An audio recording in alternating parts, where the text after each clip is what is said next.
Welcome to the Northwest Sports Fanatics YouTube channel. I am your host, Orion. I got a great show for you here today between the Seattle Mariners and the Miami Marlins. First pitch is going to be here in roughly 5 minutes. So let's cue up the music, take a look at the thumb, and let's get into the starting lineups. Happy Thursday, everyone.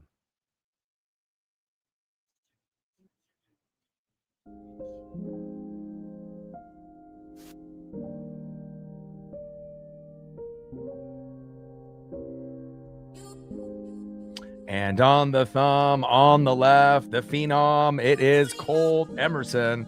And on the right, Miami's very own Owen Casey. Now let's get into the starting lineups here first for the visiting Seattle Mariners. Leading off for the Mariners at third base, J.P. Crawford. Batting second, playing left field, Randy Arozarena. Batting third, DHing for Seattle, the Italian stallion, Dominic Canzone. Batting cleanup, batting fourth, catching today for the Mariners, big dumper, Cal Raleigh. Batting fifth, playing first base, it's Nails, Josh Naylor. Batting sixth, playing right field, Luke Raley. Batting seventh, playing second base, Cole Clutch Young. Batting eighth, playing center field, Victor Robles. And batting ninth, the phenom shortstop, Colt Emerson. And on the mound for the Mariners, our top dog, our number one, 4-2 record, ERA of 1.71. It's Miller time. It's Bryce Miller. And this might be the only pitcher out of our starting six that might be able to help us get a victory today. Now, really, it hasn't necessarily been always about pitching. It's been the lack of hitting. But again, if Bryce can give up 2 runs or less, preferably 1 or 0, and we can at least get to 3 runs today, we might be able to get victory. Normally, it's 5 runs, 7 to 10 hits, but it's been pretty slim pickings lately. And again, if we can get a good performance out of Bryce, it should give us a chance to compete and prevent the sweep. And then we got the Tampa Bay Rays next. So we got to get this win. This is a must-win situation here today. And now let's get into the starting lineups for the home Miami Marlins, the hottest team in July, going back to June 1st. Incredible, run by this team. Anytime you can go 25-8 since June 1st as the number one team in the MLB, they are the real deal, and they're getting hot at the right time. Leading off for the Marlins, catching today, Liam Hicks. Batting second, their best hitter, shortstop, Otto Lopez. Batting third, playing second base, Xavier Edwards. Batting cleanup, batting fourth, first baseman, Kyle Stowers. Batting fifth, DHing today, Heriberto Hernandez. Batting sixth, playing left field tonight, Griffin Conine. Batting seventh, playing right field, Este Ururiz.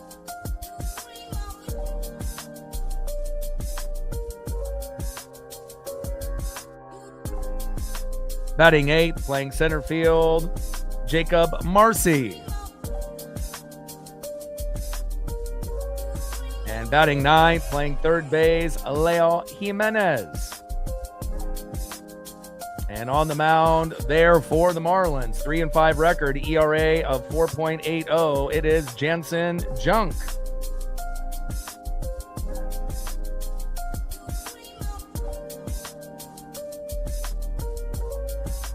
Trident's up. Let's go, M's.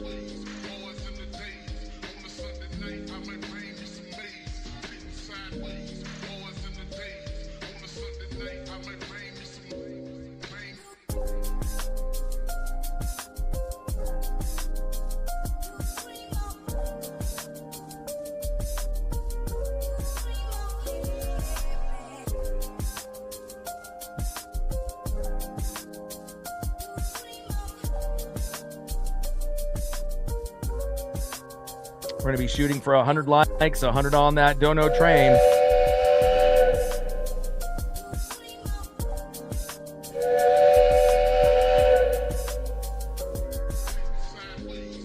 And 5 to 15 subs. Let's get it, baby.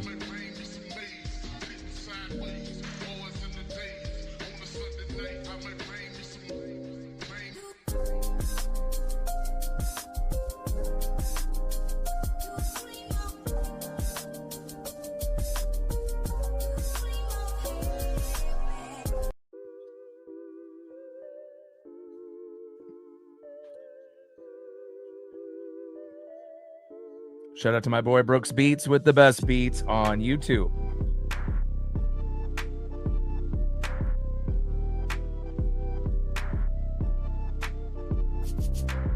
First pitch from Junk to Crawford, high and inside, four-seam fastball, 94 miles an hour, 1-0 count. 1-0 pitch, takes a strike looking right down the middle with the slider, 87 miles an hour. 1 ball and 1 strike to J.P. Crawford.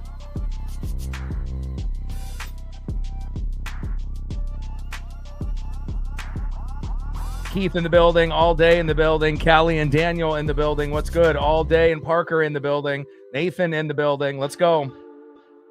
KW in the building. What's good? Power Code. Springer. Joe. SV, I see you. Pitches low and at the knees. 2 balls and 1 strike to J.P. Crawford. 2-1 pitch. Low and at the knees again. Good count by our most patient hitter on the team. 3 balls and 1 strike from Jansen Junk to J.P. Crawford. 3-1 pitch. Great at bat there. And again, we got to be able to take advantage, of pitching that obviously has been lights out for the Marlins. And if this is the guy that might have a little bit of a hiccup, we got to score early and we have to score first if we have any chance today, it feels like. Good job there by JP, forcing the walk on 5 pitches. Next up is Randy Arozarena. On deck is Dominic Canzone. Trident's up. Let's go, M's. First pitch is low and at the knees. 1-0 count. 1-0 pitch. Big swing and a miss right down the middle. Sweeper, 81 miles an hour. 1 ball and 1 strike from Junk to Arozarena. Come on, Randy. You're our all-star this year, just like last year.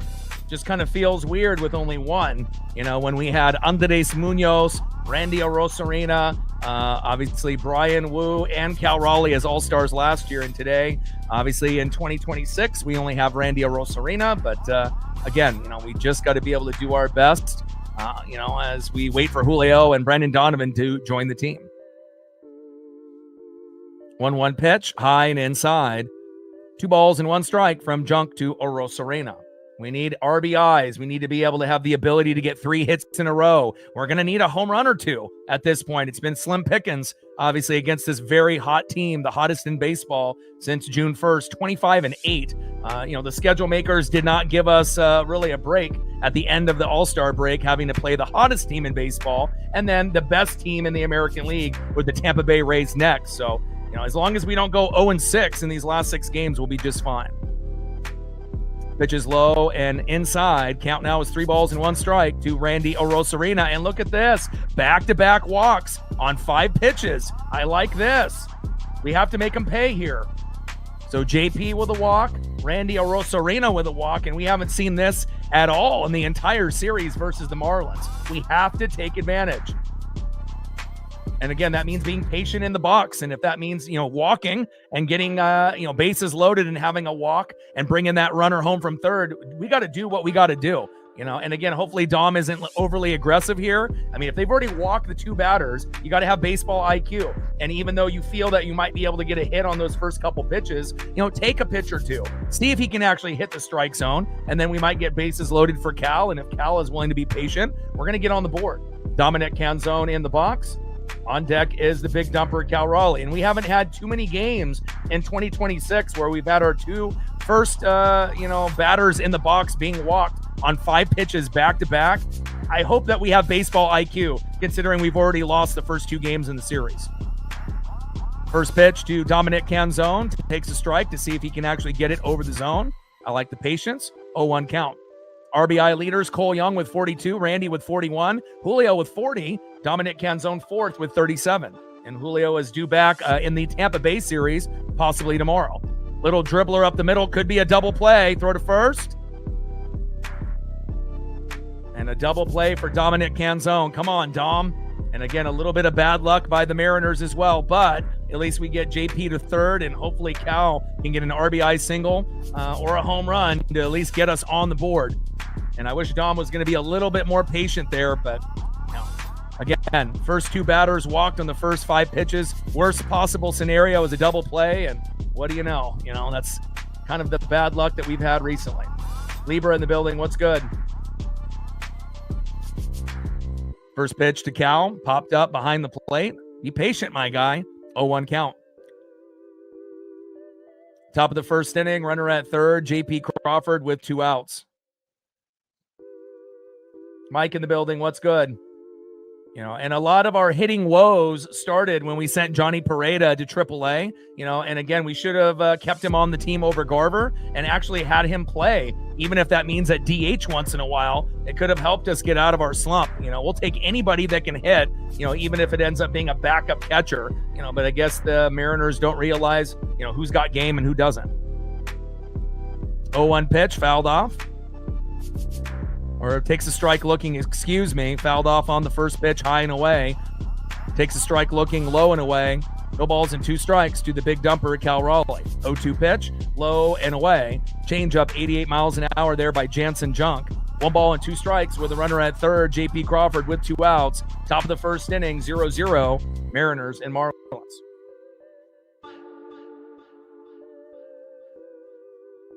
Tank in the building, what's good?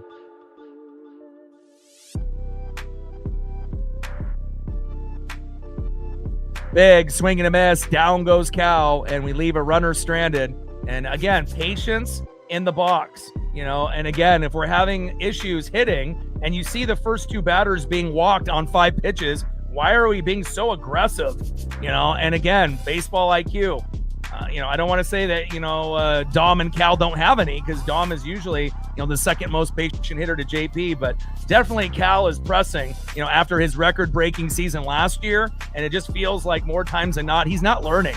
It's almost, you know, like Julio Rodriguez in the first few seasons besides this year, where he would just pretty much swing at everything, you know, and I get it. There's a lot of pressure on you, you know, to get back to where you were, you know, but again, you got to be able to help the team win. And swinging for home run swings every time instead of going for RBI single swings is hurting the team. Come on, Cal. You're better than that. Let's go to the bottom of the first inning, and let's see who's up next here for the Marlins.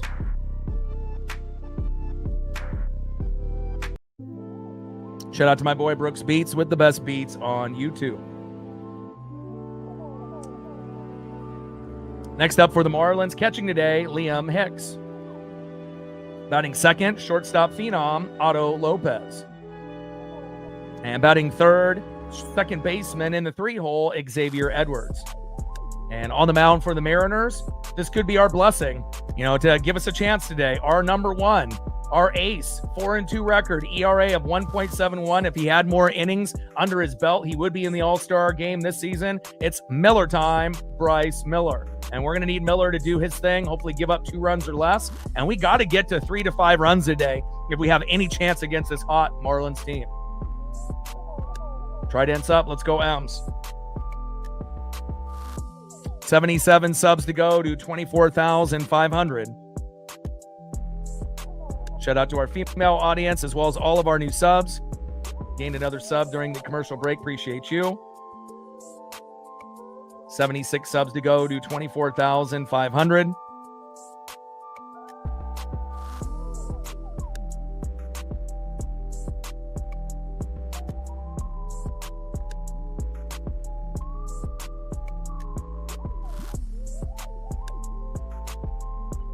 let's see where we're at on the likes.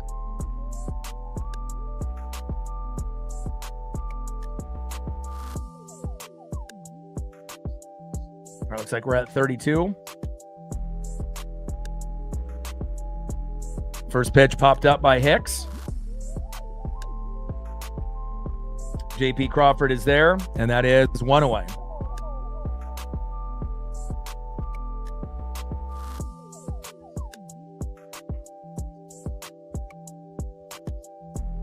All right, we're at 32 likes, 68 to 100. Next up is Otto Lopez. And anytime we can get some cheap outs, we'll take it.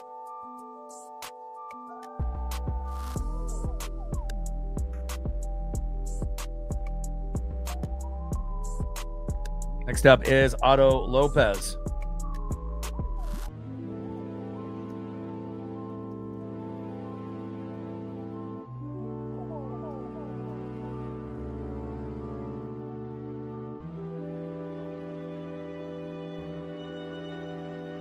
First pitch is low and away to Otto Lopez. Four-seam fastball, 95 miles an hour there by Bryce Miller. 1-0 count. Let's go, Bryce. 1-0 pitch, low and at the knees. 2 balls and no strikes to Otto Lopez. And it's not about just Bryce's delivery, on the mound that makes him our number one this season. It's the confidence in his own abilities that he believes on any of his 5 or 6 pitches in his arsenal that he's going to hit and let it rip. And obviously the performance on the field has shown that. He's got obviously everything going for him. He's better than he's ever been, even after the injury, which is usually not the case. Usually you're worse after an injury. And again, definitely the most confident, as all of the starters of the 6. And we're going to need him to perform today. 2-1 pitch, low and away. Splitter 84 miles an hour, just missing the corner. 3 balls and 1 strike to Otto Lopez.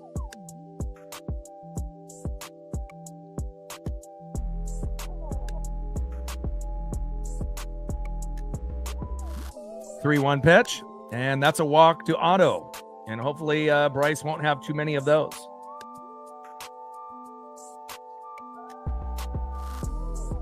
Next up in the 3-hole, second baseman Xavier Edwards. And it would be nice if we could end up getting a double play to, help out Bryce as well. I mean, unless he's able to punch out the next 2 batters, which is very possible. But again, if they're going to get double plays on us, we need to match, exactly what's going on with them as well. And the bats need to get going. First pitch right down the middle to Xavier Edwards. 4-seam fastball, 0-1 count. Let's go, baby.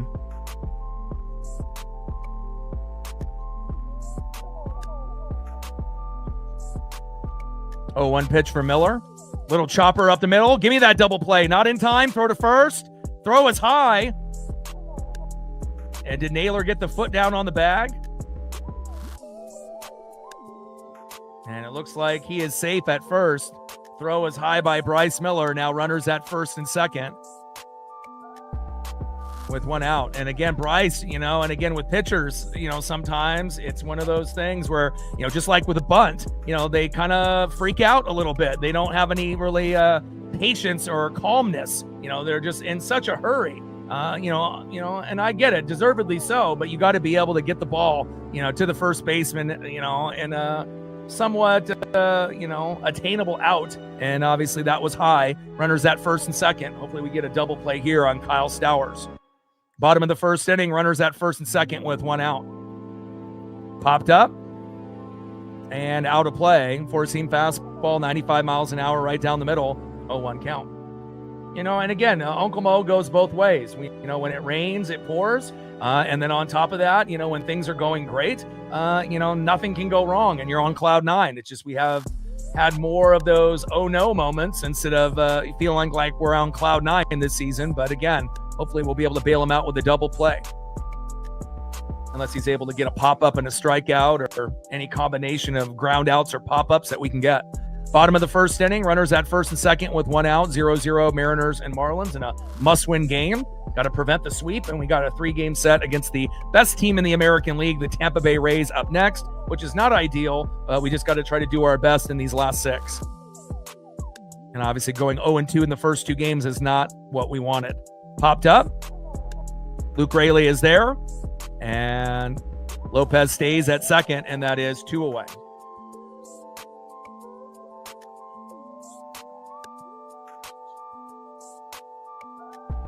Next up in the 5-hole, Adalberto Hernandez.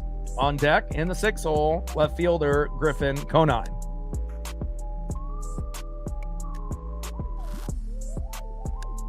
Monkey with a 50. Appreciate you.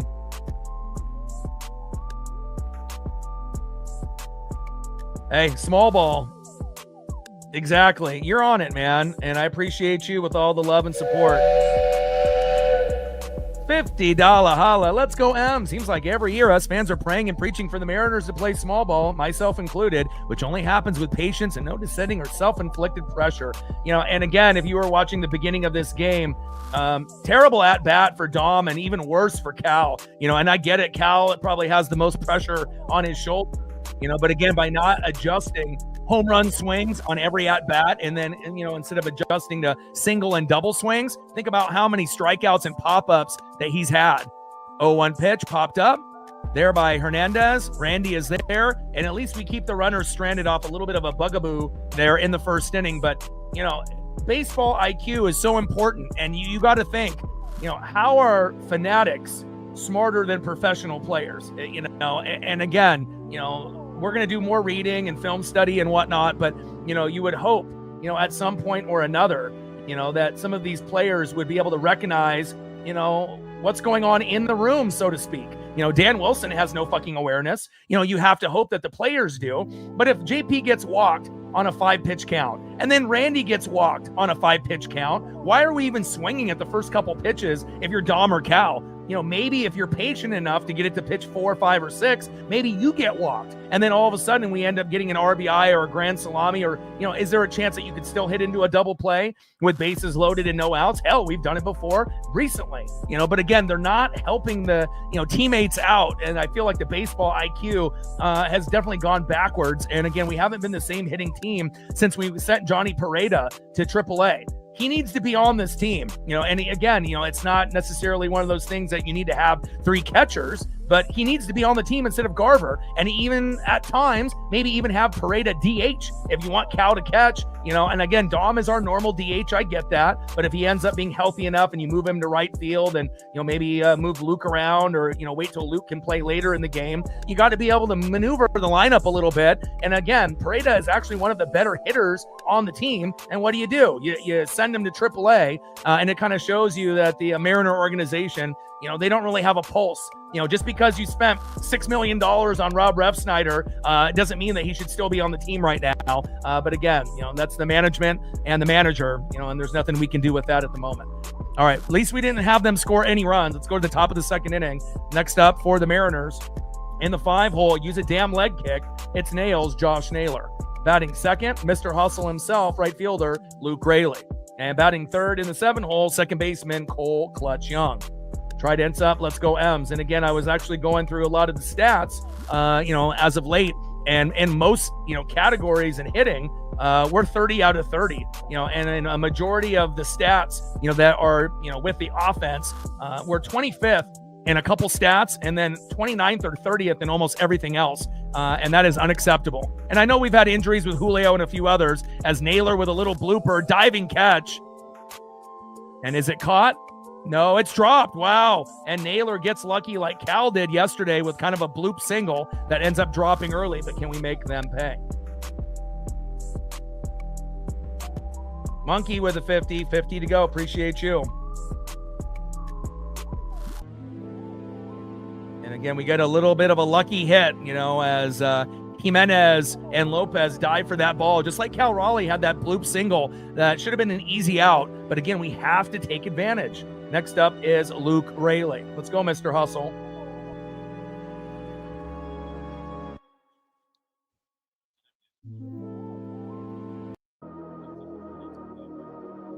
And they got Liam Hicks instead of DHing, catching today. And again, 25-8 record since June 1st, number 1 in baseball. Not ideal that we're playing them here.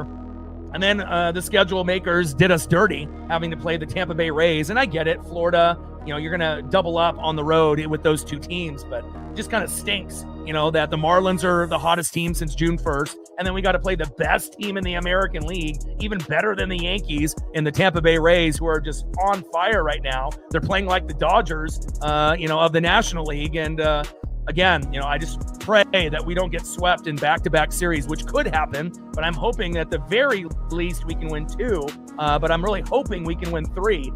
But the only way we're going to do that is if win tonight, And then somehow, some way, by a miracle with Julio back in the lineup, maybe we can win 2 out of 3 against the Rays. But the way that the Rays and Marlins are playing right now, it's definitely possible that we could get swept by both these teams. And at that point, if we do, we're not going to be in first place more than likely in the AL West. We'll probably be in second or third. But, again, it's kind of a logjam in the AL West, and the American League is terrible. But, again, I'm hoping that we can at least win a couple games here in the last 6. And we're already 0-2 in these first 2 games in the series. First pitch to Luke Raley. Low and away with a curveball, 81 miles an hour, 1-0 count. Justin in the building, what's good? Rebecca in the building, what's good? Dark Passenger in the building, what's good? 1-0 pitch, takes a strike looking right down the middle. 1 ball and 1 strike. From Junk to Raley. 1-1 pitch, big, swing and a miss. 1 ball and 2 strikes from Junk to Raley. And this is probably the pitcher that, we have the best chance against. And again, I normally don't throw out the Mariner Moose this early, but man, things have not been going our way. And Jansen Junk, 3-5 record, ERA of 4.80, so nothing really to fear. It's just about having patience in the box, bunting, a few times during the game, but again, it's, kind of frustrating. At least we don't have to worry about the splits and having Rob Refsnyder and Mitch Garver, take away spots from others as the Marlins challenge here. And pitches low for a ball. 2 balls and 2 strikes to Luke Raley. But again, when hitting isn't going your way, adjustments need to be made. A bunt here, a bunt there. Instead of going for home run swings, how about single swings? But it just feels like a lot of the guys are just kind of doing the same thing on every approach, on every at-bat. And a lot of times, if you do the same thing over and over and over and it's not working, guess what? Probably isn't going to work, down the road unless you get, a pitcher that's absolutely terrible and then you're able to get something going. But rhythm and timing has been off for a lot of the guys. And down goes Luke Raley. Big swing and a miss, and that is 1 away. Next up, it is Cole Clutch Young. Jansen Junk.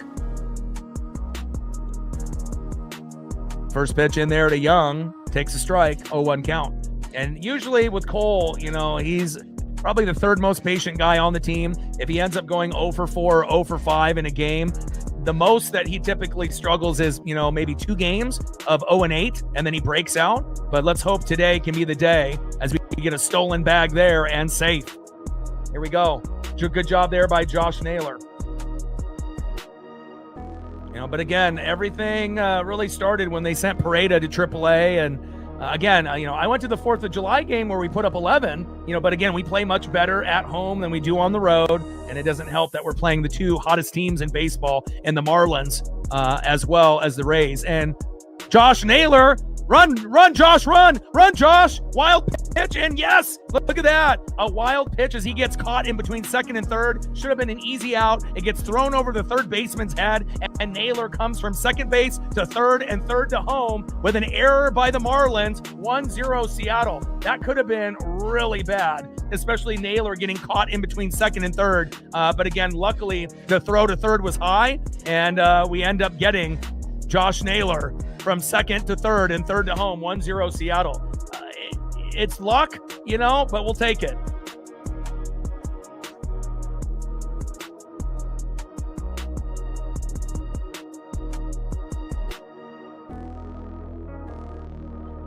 Hey, by any means necessary, right? If the other team is going to make a mistake, we got to take advantage. We already have an error on our end, so. And again, if Naylor would have got thrown out right there, we would have been like, what the hell are we doing? Base running has actually been, pretty fucking terrible this season. But we definitely lucked out there. But we'll take it, right? 1-0 M's. And we needed to score first, and we needed to score early, and there we go. 3 balls and 1 strike to Cole Clutch Young. 3-1 pitch, and Young with a walk. Here we go. So we've gotten J.P. Crawford, Randy, and Cole with walks, and hopefully that'll be a sign to some of these other guys. Just be patient, my guy. Let the game come to you. It's not like we've been batting, 300 as a team. Nowhere near. Next up is Victor Robles. Would love to see Robles drop a bunt down. On deck is the phenom Colt Emerson.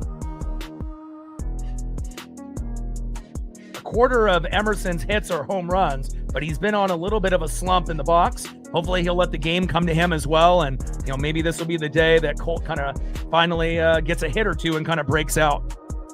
Top of the second inning, 1-0 Mariners. Runner at first, Colt Clutch Young, my favorite player. Love two-way players like Young, Emerson, and Julio. And again, we have an error, with Bryce throwing to first over Naylor's head. And luckily, he was able to jump and catch it. But, they had runners at first and second. But luckily, we were able to prevent them from scoring. And, with a throwing error, as Naylor got caught in between second and third, took a couple steps back, went forward, pitcher freaked out, Junk threw it to third over his head, and then he went from second to third to home on a wild pitch. And, again, it might have been one of the luckiest 1-0 starts for us, but after you lose the first two games, you'll take anything. First pitch to Robles, takes a strike looking low and away, 0-1 count. 0-1 pitch, hard hit ball, out of play. No balls and 2 strikes to Victor Robles. And again, if you can drop down a bunt, again, nobody practices bunting defense. Just makes me crazy when, again, you can get a single or a double off a bunt. I mean, again, it's not sexy as a baseball player to bunt, but sometimes small ball wins games. Throw back to first, wild pitch, go, go, go, go, go, run, run. And another wild pitch to first, run, baby, run, run. And look at that. Cole Young with great awareness on a wild pitch to first, trying to pick him off. And what does Young do? Go from second all the way to third. And for a guy that's in his second year, Cole Clutch Young is fucking smart. And again, to have guys like Young and Emerson, incredible. And again, a couple wild pitches early. And again, both by Junk. And he's playing like Junk, and we'll take it. And again, a lot of runners would have stopped at second, but not Cole Young, and now he's at third. Great job. Let's go. 0-2 pitch, low and away, 1 ball and 2 strikes. With a runner at third, Cole Young with 1 out. And again, we got to score as many runs as possible early and often.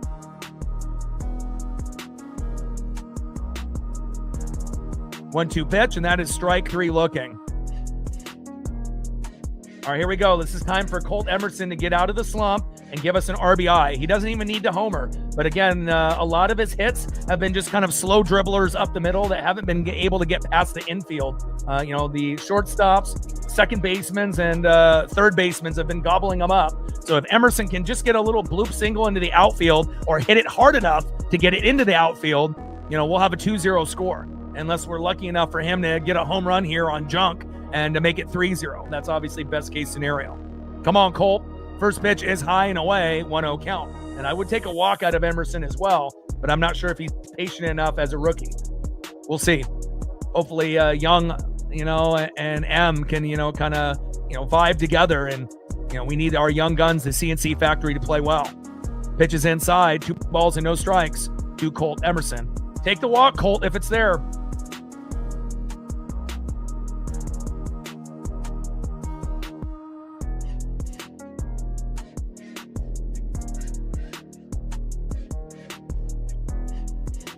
Two-0 pitch, high and away.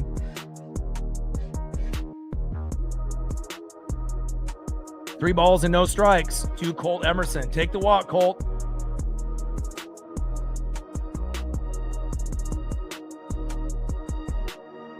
Three-0 pitch, takes a strike right down the middle. 3 balls and 1 strike from Jansen Junk to Colt Emerson.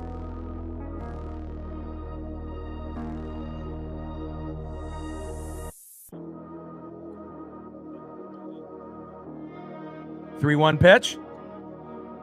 There we go. There we go. And look how many walks, by just being patient and not swinging at the first 2 pitches, popping up, grounding out, bailing out a bad pitcher, you just let him pitch, and again, I just don't know what has happened with this team with patience lately, but at least today they're learning, and we got half of the team out of the starting 9, obviously on with walks already. Now we got runners at first and third with 2 outs, and let's see if JP Crawford can come up with some Soto mojo and give us some magic here. Doesn't even need to homer. Obviously, if he homers and it's 4-0, more than likely we're going to win this game. But again, even just getting an RBI single or maybe even forcing a walk himself. Let's see what the most patient hitter normally does here at this at-bat. Runner is going, and Emerson, safe. Nice stolen bag there by Colt Emerson. Here we go. And Emerson's been in a little bit of a mini slump, in the box, but obviously defensively he's been awesome, and again, let's see if they're going to try to challenge here. Looks safe to me. I don't see any issue there. Good jump there by Emerson as well. And we haven't really been able to get runners in scoring position that much in this series, as we know. 1-0 pitch off the pitcher's foot. Run. Throw to first. And JP is out at first after he had a pretty hard hit ball that went off Junk's foot, but it ended up rolling to the shortstop. Easy throw to the first baseman. And unfortunately, we can't get any more. But again, we'll take a 1-0 lead. And just the way that we've been playing so far, much improved than what we've been able to see, obviously in the first two games.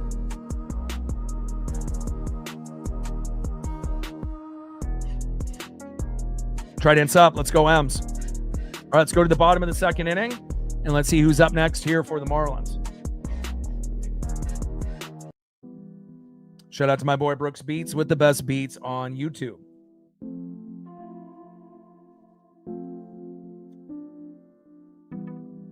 Next up in the 6th hole, left fielder Griffin Conine. Batting second in the 7 hole, right fielder Esturi Ruiz. And batting third in the 8 hole, center fielder today, Jacob Marcy. And on the mound for the Mariners, our number one, our ace, it's Miller time, Bryce Miller. 4-2 record, ERA of 1.71. And if he was able to have more innings under his belt, he definitely would have been an all-star this year.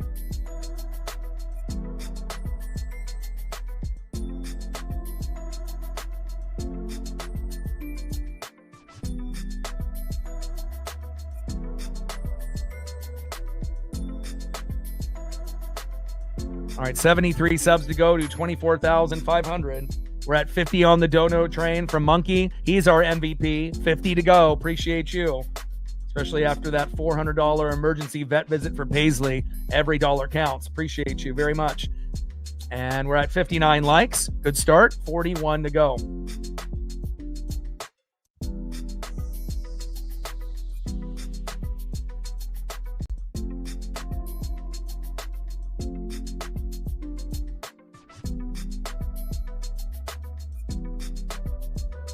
Yeah, I'm going Cole Young and then Colt Emerson. Obviously, I can't afford to do anything like that right now, but I'm going to go for the 2 young guns for my next 2. I want to wait until they end up making, a teal, Cole Young and Colt Emerson, and then a blue Cole Young or Colt Emerson, because I already got a throwback, Ken Griffey Jr. gray. First pitch, back, gone. Wow. Conine homers to right, 373 feet. And just like that, wow, 1-1. And hopefully that'll be the only home run that he gives up. And of course, anytime we end up taking a lead, usually we give it up pretty quickly. And that is not what I was expecting. And I know Bryce probably wasn't expecting that either.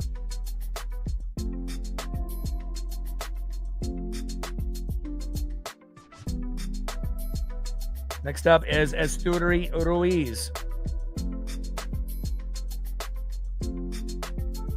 But really what they have right now are just screen print, Young and Emerson jerseys in white for about $150. I did see a steelhead Cole Young jersey, only one, when I was at the game on the 4th of July, but I couldn't tell if it was screen print or sewn and whatnot, and that's a pretty rare jersey, so. Ruiz flies out to right on the 1-0 pitch, and that is 1 away.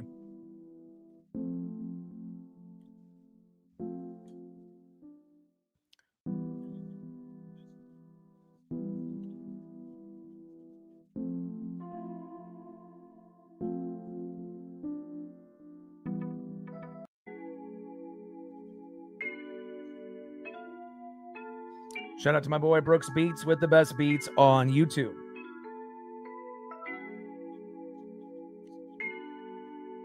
Next up in the 8-hole, center fielder Jacob Marcy. On deck is Leo Jimenez.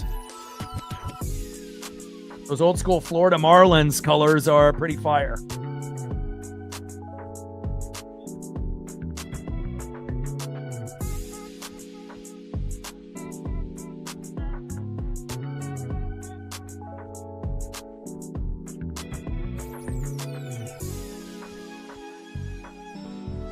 One-0 pitch, line drive into left, and that rolls to Randy. And throw, Randy. And there we go. At least we get somewhat of a decent throw. And obviously when a ground ball goes to Randy, singles turn into doubles. And if he wouldn't have actually made a decent throw there, that would have been a double. And again, Marcy ends up with a single, and that's how it should be. We don't need singles turning into doubles, doubles turning into triples. But again, unfortunately, when balls go to Randy, a lot of times that's what happens.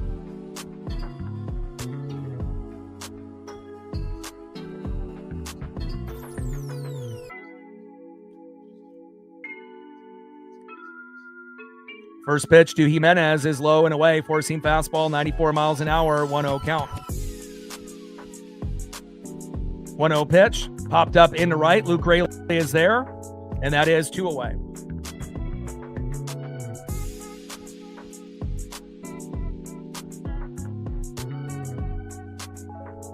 Next up, leadoff hitter catching today after normally DHing in the first couple games. 0 for 1, Liam Hicks.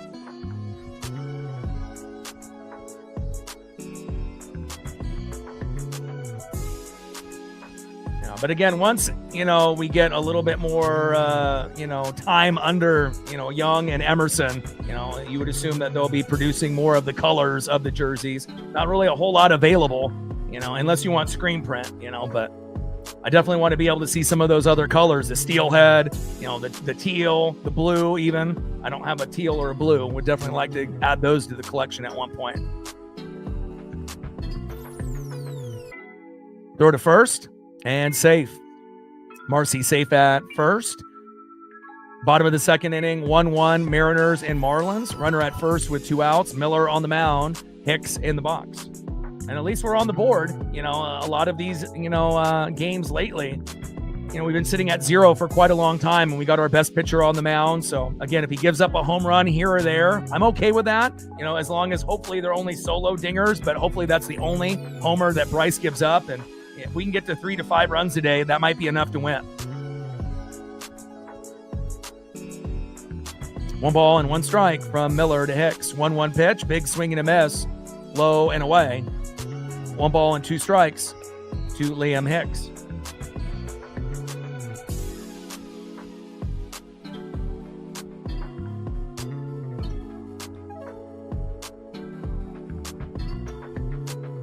Little dribbler going down the first base line. It's fair. Hurry, Luke. Hurry. Hurry, Luke. He's coming home. And no throw there. And they take a 2-1 lead.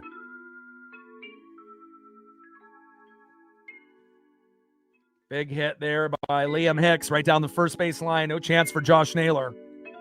And this has to be the only runs that Bryce gives up.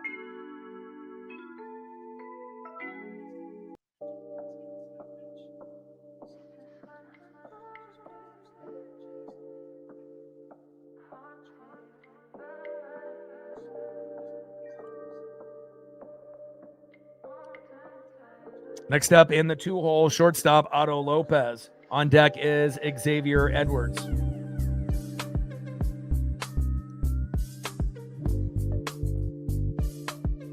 First pitch, big swing and a miss with a splitter, 83 miles an hour right down the middle, 0-1 count. We can't let them score any more this inning. We got to be able to keep it close.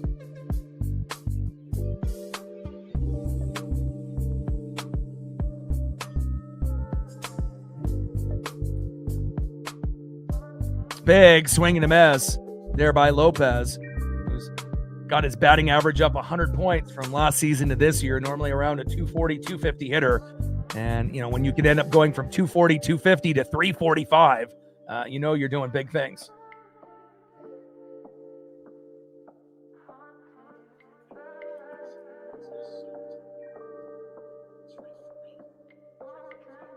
Come on, Bryce. 0-2 pitch. Little dribbler towards first. Get it, Cole. Throw to first. Got him. And it's always great to be able to have reliable second basemen and shortstops and Cole Young and Colt Emerson. And obviously not what we wanted out of Bryce Miller in that particular inning. But if we can keep the bats going, play a little small ball, bunt here and there, take some walks, eventually we'll be able to get this game tied or take the lead. End of the second inning, 2-1 Marlins. But it definitely feels like we're going to have to score 3 to 6 runs to win today. And probably, closer to that 5 or 6 number if the Marlins keep scoring. Next up, left fielder in the 2-hole with a walk, Randy Arozarena. Be patient, Randy. Batting second, 0 for 1, the Italian Stallion, DHing Dominic Canzone. And batting third, 0 for 1 with a K, catcher, big dumper, Cal Raleigh. Trident's up. Let's go, M's.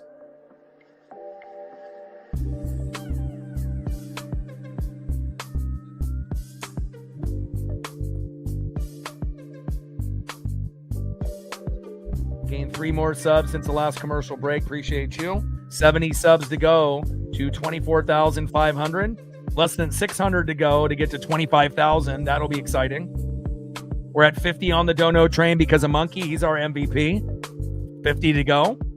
And with about 200 people in the room, we should be getting close to 100 likes. Where are we at? We're at 76. Can we get 24 people to hit that like button and we'll be there? 24 to 100. Shout out to our female audience like Rebecca, as well as all of our new subs. Everyone watching in the United States, Canada, Mexico, South America, Asia, and beyond. We are global, and I appreciate you. End of the second inning, 2-1 Marlins. Let's see if we can tie this game up here in the top of the third inning. Randy Arozarena, our all-star in the box. And on the mound for the Marlins, 3-5 record, ERA of 4.80, Jansen Junk. And so far, his throws to first and third have been junk, and we've been able to capitalize. But again, we're going to be able to hopefully continue, that trend. And I don't know how long they're going to keep junk in, but for as long as he's in, we got to take advantage. Trident's up. Let's go, M's. We need that Soto mojo, baby. Good things happen with the Mariner Moose.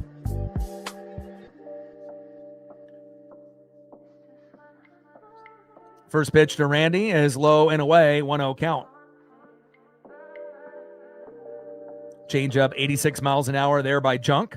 Top of the third inning, 2-1 Marlins. And remember, this is the hottest team in baseball since June 1st. They're 25-8. So, it doesn't matter if they're playing the Mariners or if they're playing, the Dodgers or the Rays. The way that this team has been playing lately, they can beat anybody, and they have. And you just got to be able to try to do your best with, what you have available. Not having Julio is definitely hurting us, but he should be back for the Rays series, and we're going to need him desperately. And then another week or week and a half after that, hopefully after the All-Star break, we'll have Brandon Donovan back finally as our new leadoff hitter and batting, obviously, hopefully early and often in the lineup and giving us some defense at third. 2-1 pitch. Randy pops it up, and it's in foul territory towards first base and caught, and that is 1 away. Caught by Powers. No, Stowers. Down goes Arozarena. Next up is Dominic Canzone.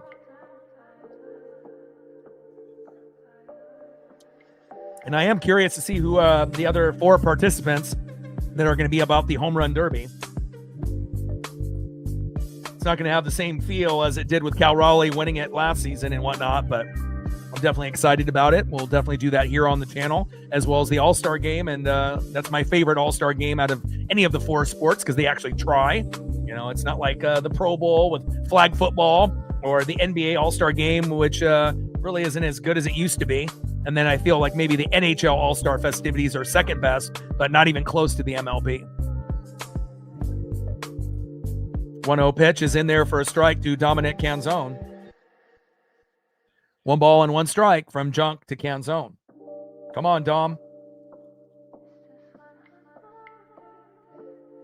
1-1 pitch from Junk. And Dom with a little blooper drop. Yes, there we go.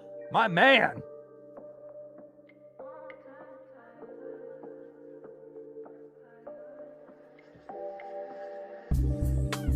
Let's go. Nice job there by Dominic Canzone with the little blooper, and we'll take it. Nice job, Dom. Next up is the big dumper, Cal Raleigh. And Cal, don't worry about hitting home runs. Just get on base. But if you end up hitting a home run, we'll take it, but single swings can definitely help the team win as well. Come on, Cal.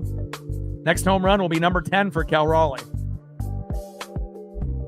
And Cal, impatient, swings at the first pitch, pops up. Seems like he just never fucking learns. And they actually have it drop on purpose. And that'll be an out for Dominic Canzone. That's kind of cheap. They just let the ball drop.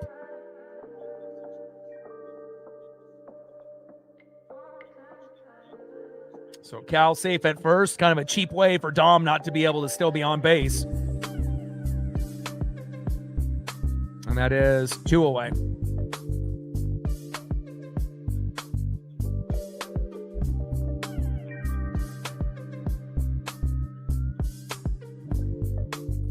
Next up is Nails, Josh Naylor. Come on, Josh.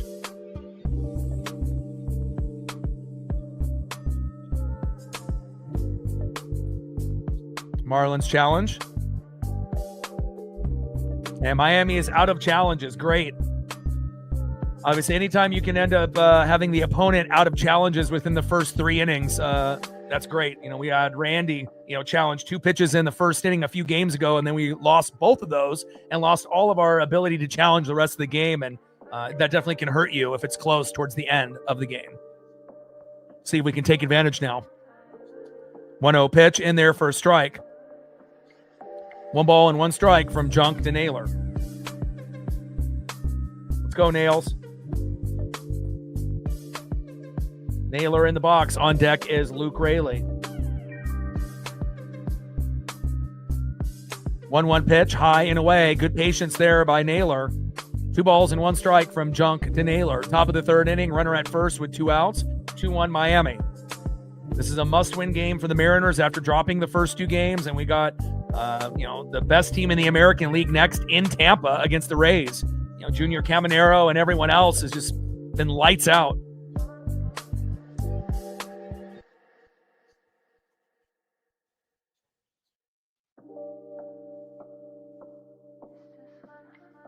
I saw a crazy stat with the Rays pitchers. They're the only team in baseball that got 3 pitchers that have at least 80 innings pitched with all an ERA under 3. But if you look at their record, it kind of makes sense. They have pitching, they have hitting, they have one of the best managers in baseball. I just hope that we can find a way to play up to the competition, but it is going to be difficult. Pitch fouled off, low and away. 2 balls and 2 strikes with a runner at first and 2 outs. Top of the 3rd inning, 2-1 Miami. Shout out to my boy Brooks Beats with the best beats on YouTube.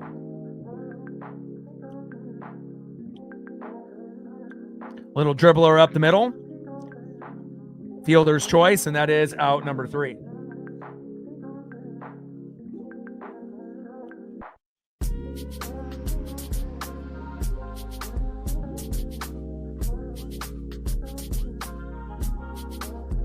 All right, let's go to the bottom of the 3rd inning and see who's up next here for Miami.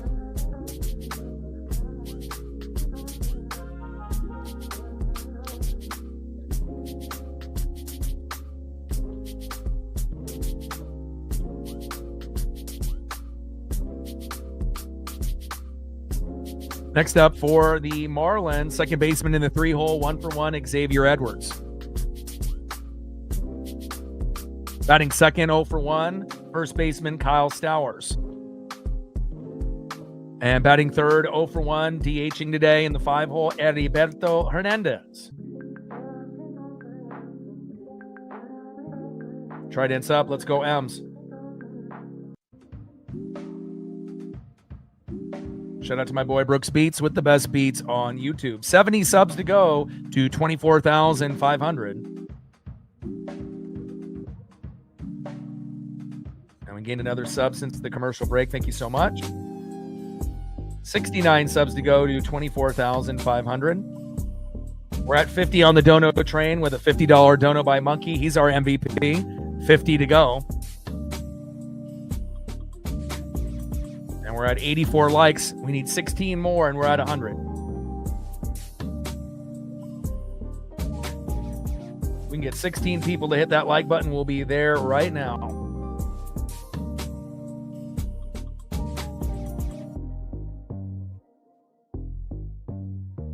Yeah, but also you got to think the Mariners, since they sent Pareda to AAA, we're almost dead last in every hitting category, and we don't even have a 300 hitter, right? They got Hicks almost at 300. Lopez is at 344. Edwards is at 305.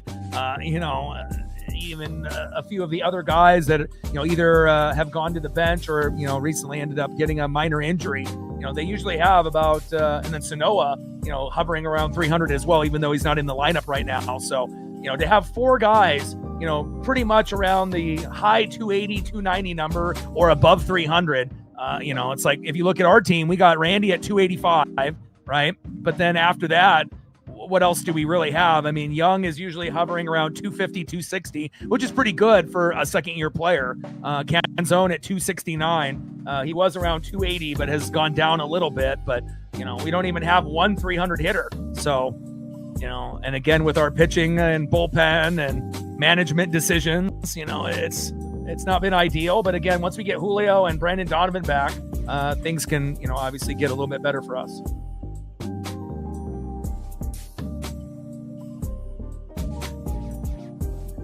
1-0 pitch, popped up and out of play. 1 ball and 1 strike from Miller to Edwards. Yeah, he made a few of them, and I told him, if we can get some like West Coast, kind of hip hop, style beats, he's really good at making those. That's not necessarily maybe the thing that he likes making the most. He likes to be kind of original and, kind of have his own style and vibe and flow. But I mean, if you're really good at something, you got to be able to showcase the talent, and I want him to be able to do things that come to him naturally and whatnot. But hopefully, the next couple that he ends up making will be worthy enough to be able to put here on the channel. So, I mean, he's got a lot, but I have to kind of skim and pick with the ones I think that would work well, with the stream. So, 2-1 pitch is high and away. 3 balls and 1 strike from Miller to Edwards.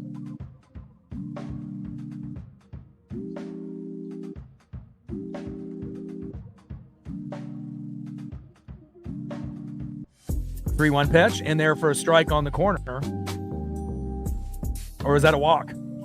Oh, it looks like it ends up being a walk. It doesn't hit the corner. And that is ball 4. Miller with a rare walk. Edwards to first. Bottom of the 3rd inning with a runner at first with no outs. And hopefully we'll be able to get a double play at some point to bail Bryce out.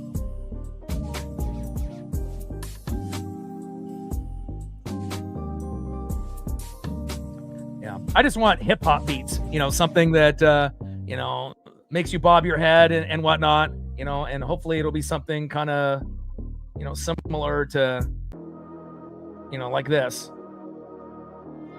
To me, this is one of his best ones that he's made in the last couple years and whatnot, but, just something that has kind of a hip hop feel to it. Big swing and a miss. No balls and 2 strikes from Miller to Stowers. But again, there'll be some slower stuff, that's kind of just vibing music, and whatnot that we can do in between the innings and whatnot. But no balls and 2 strikes with a runner at first and no outs. Bottom of the 3rd inning, 2-1 Miami.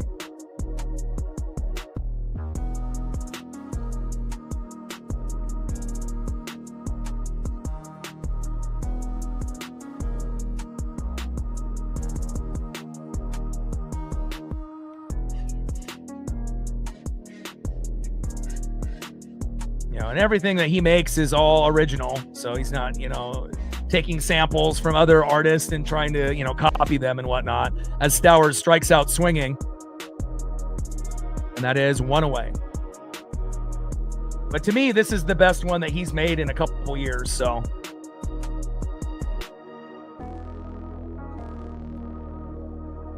Next up, 0 for 1 in the 5-hole, DHing Heriberto Hernandez. but he's very talented. He can do pretty much anything. He can do, hip hop. He can do kind of R&B. He can do, reggae, dubstep. You name it, he can do it and whatnot. But there's definitely certain styles that, that might be a little bit, better than others, and whatnot. So, but he's, my favorite artist. And again, there's a lot of people that are out there, that do music and whatnot. But, when I say he's my favorite artist, I truly do mean it. It's like I listen to his stuff more than anybody, out, famous or not, well-known or not. So, I love to be able to support my friends. And, again, when you end up having that work ethic and that grind and, you're able to, support friends instead of being jealous or a hater, it's a beautiful thing. 1-0 pitch, fouled off towards third base. 1 ball and 1 strike to Heriberto Hernandez. 1-1 pitch, low and away with a sweeper, 82 miles an hour there by Bryce Miller. 2 balls and 1 strike with a runner at first and 1 out. Bottom of the third inning, 2-1 Miami. Yeah, and again, if he keeps grinding, eventually someone famous, will buy one of his beats. And if that ends up happening, depending on how much he gets, he may not have to work a job and he can just focus on making beats full time at that point, and again, there's going to be certain artists that are out there that are willing to drop, $5-10 grand for a beat. And obviously you have to have the connections and have a little bit of luck as well. But I mean, if you get 5-10 grand or more for one beat, that could definitely be a starting point. 2-1 pitch, low and away. 3 balls and 1 strike from Miller to Hernandez. But, I will always showcase, his music and his style. No one else's music will be used on the channel. And, again, it's awesome when you can support friends and, wish for the best. And I know good things are going to happen for him. 3-1 pitch, high and inside, and another walk there by Bryce Miller.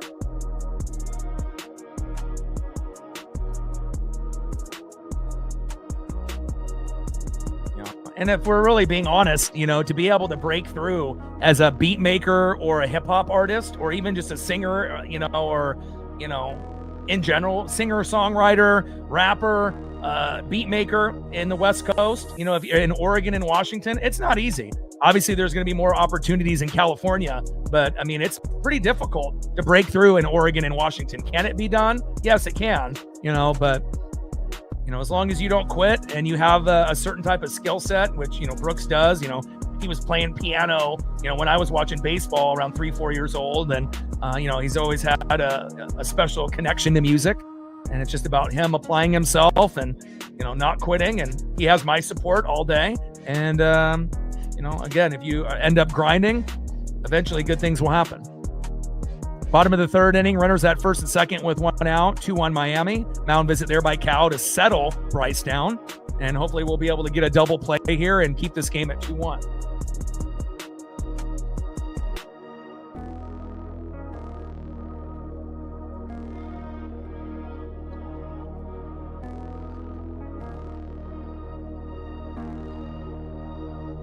And then sometimes, you can have beats that may not necessarily have people rapping over them, but just, you could use things like obviously on YouTube or commercials or movies or, whatever it may be. There's a lot of, avenues, where music can be played, whether it ends up being for a walkway for models when they're doing their show, a commercial or a movie or a TV show.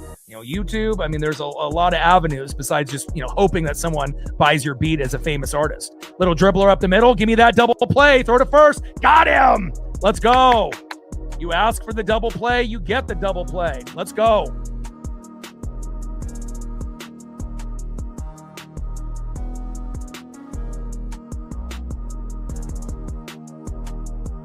There we go. That's exactly what we needed. End of the third inning, 2-1 Miami. Now it's time to see if we can get that game tied or take the lead. And we're fucking due for a home run here at some point, too. Next up in the 6 hole, 0 for 1 with a K, right fielder Luke Raley. Love his hustle. Batting second, 0 for 0 with a walk. Second baseman Cole Clutch Young, my favorite player on the team. And batting third, 0 for 1 with a K, center fielder Victor Robles. Drop a bunt down, Victor. 50th anniversary for the Seattle Mariners, 40 plus years on the radio for this legend and icon. Every stream we will dedicate it to one of my favorites of all time, Rick Riz. We love you. Trident's up. Let's go, M's. 69 subs to go to 24,500. We're at 50 on the dono train, 50 to go. Monkey is our MVP so far. Let's see if we get another individual to hop on that dono train as well. And we are at 95 likes. Can we get 5 people to hit the like button out of the 210 in the room? Excuse me. All right, we're at 95 likes, 5 to 100. We need 5 people to hit that like button and we'll be good to go. Shout out to our female audience, as well as all of our new subs, our OGs, all the regulars, and everyone watching in the United States, Canada, Mexico, South America, Asia, and beyond. I always look at all the analytics where people are watching all over the globe. It's very humbling that it's people outside of just the United States and Canada. And again, to be able to get that exposure in Mexico, South America, Asia, Australia, New Zealand, and all of these locations, very humbling. And I'm very appreciative of it as well. Somebody's got to represent the Seattle Mariners to the fullest. And obviously the NWSF will do that. And we got some of the best fans on planet Earth in the room on a daily basis. That is facts. 0-1 pitch fouled off there by Luke Rayleigh, right down the middle. Four-seam fastball, 93 miles an hour by Junk. No balls and 2 strikes to Luke Rayleigh. 0-2 pitch fouled off again, out of play. Four-seam fastball, 94 miles an hour by Junk.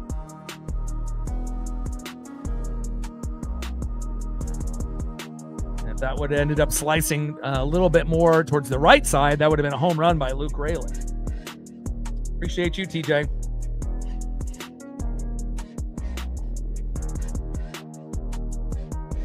Yeah, dude, 11-0. I mean, to actually go, and, we have a good record on the 4th of July. We're 3-0, and, normally it's, probably the best vibes that you're going to get out of any Mariner game throughout the year. Because 4th of July, everyone's in a good mood. Right? Like, who's in a shitty mood on the 4th of July? Not very many people, right?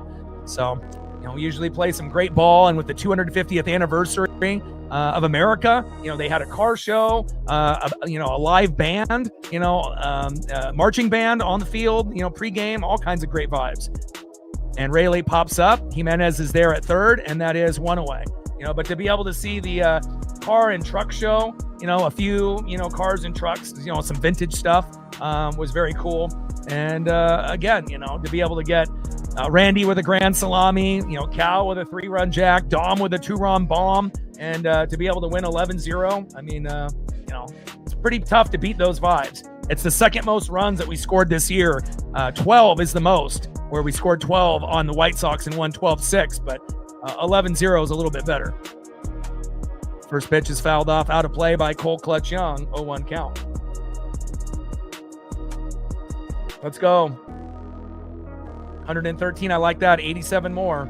Julie in the building. How are you? Rebecca in the building. Both Rebeccas are in the building. Love to be able to see the female viewership, go where it's been. Started off maybe about 5% a couple years ago, and now we're usually around 15 to 20% with the female audience, which is awesome. 0-1 pitch, fouled off, out of play by Cole Clutch Young, who's going to more than likely get a gold glove at the end of the year. And if he can get that batting average up to 280 and up in the near future, he'll end up being an all-star. He may not start right away, but again, eventually he will be starting in the all-star game. He may end up being a reserve, the first year he becomes an all-star, which I hope is next year. But Young is an incredible player, just like Colt Emerson. We have a bright future with the infield. 0-2 pitch, popped up, and the shortstop is there, Lopez, and that is 2 away.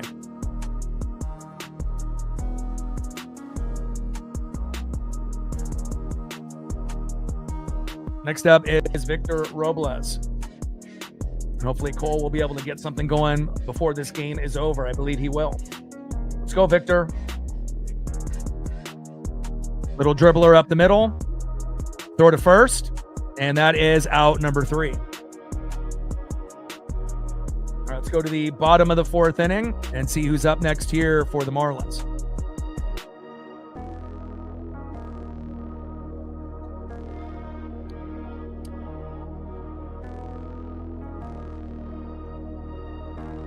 Next up for the Marlins, in the 7-hole, right fielder, 0 for 1, Esteury Ruiz.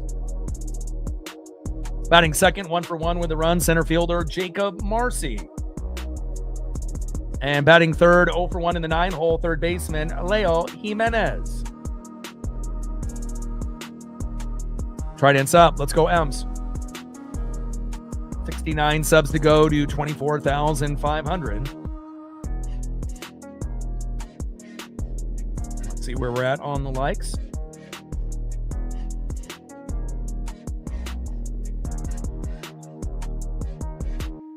We're at 114, 86 to go.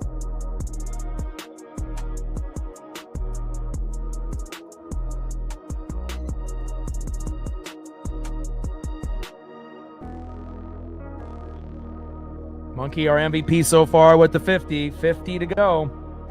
See if we get a few others to help out on the Dono train. Naylor scored on a throwing error by Junk, 1-0 Seattle. Conine homer to right, 373 feet, making it 1-1. And then Hicks double to right, Marcy scoring, making it 2-1. 2 errors for Miami, none for the Mariners, which is obviously fantastic. And both errors are by Junk, the pitcher, one towards first and one towards third. But again, we got to be able to capitalize in every situation. And again, hits and home runs and RBIs have been definitely been pretty rare for us as of late.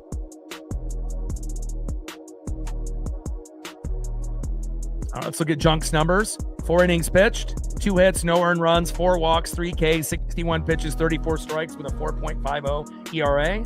And then for Bryce Miller, 3 innings pitched, 4 hits, 2 earned runs, 3 walks, 1 K, 42 pitches, 26 strikes with a 1.94 ERA. For Bryce to only have 1 K, that is, not normal. But again, this Marlins team hasn't played normal, having a 25-8 record, obviously since June 1st, which is number 1. First pitch from Miller to Esteury Ruiz, low and away, 1-0 count.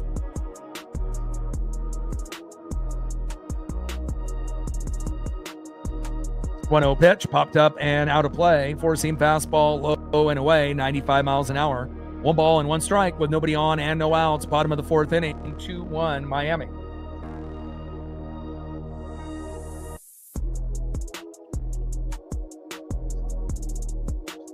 Yeah, no kidding, Angry. But again, we play much better at home than we do on the road. And if we just didn't have to play the Marlins and the Rays back-to-back, it would be much better. But, I guess at least we get it out of the way. And then we'll be able to start a nice winning streak after the All-Star break, I believe. 1-1 pitch in there for a strike. High and away, 4-seam fastball, 94 miles an hour. 1 ball and 2 strikes with nobody on and no outs. Bottom of the 4th, 2-1 Marlins. 1-2 pitch, big swing and a miss. There we go. Nice job there by Bryce Miller. It's Miller time, baby. Down goes Esteury Ruiz. And that is 1 away. Nice job, Bryce. Next up is Jacob Marcy.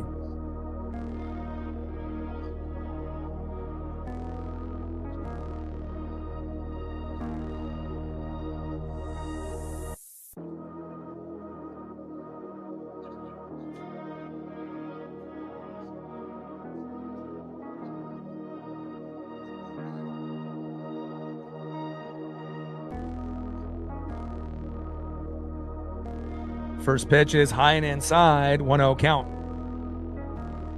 1-0 pitch, low and away there by Bryce Miller. 2 balls and no strikes from Miller to Marcy. Miller on the mound. Jacob Marcy in the box.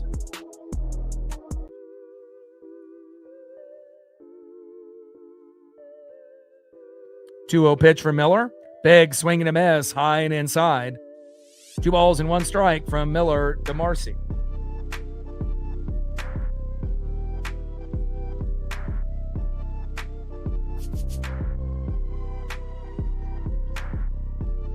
Two-1 pitch into the dirt behind Cal and out of play. Luckily, there were not any runners on board. Otherwise, that would have had runners going from first to second or second to third.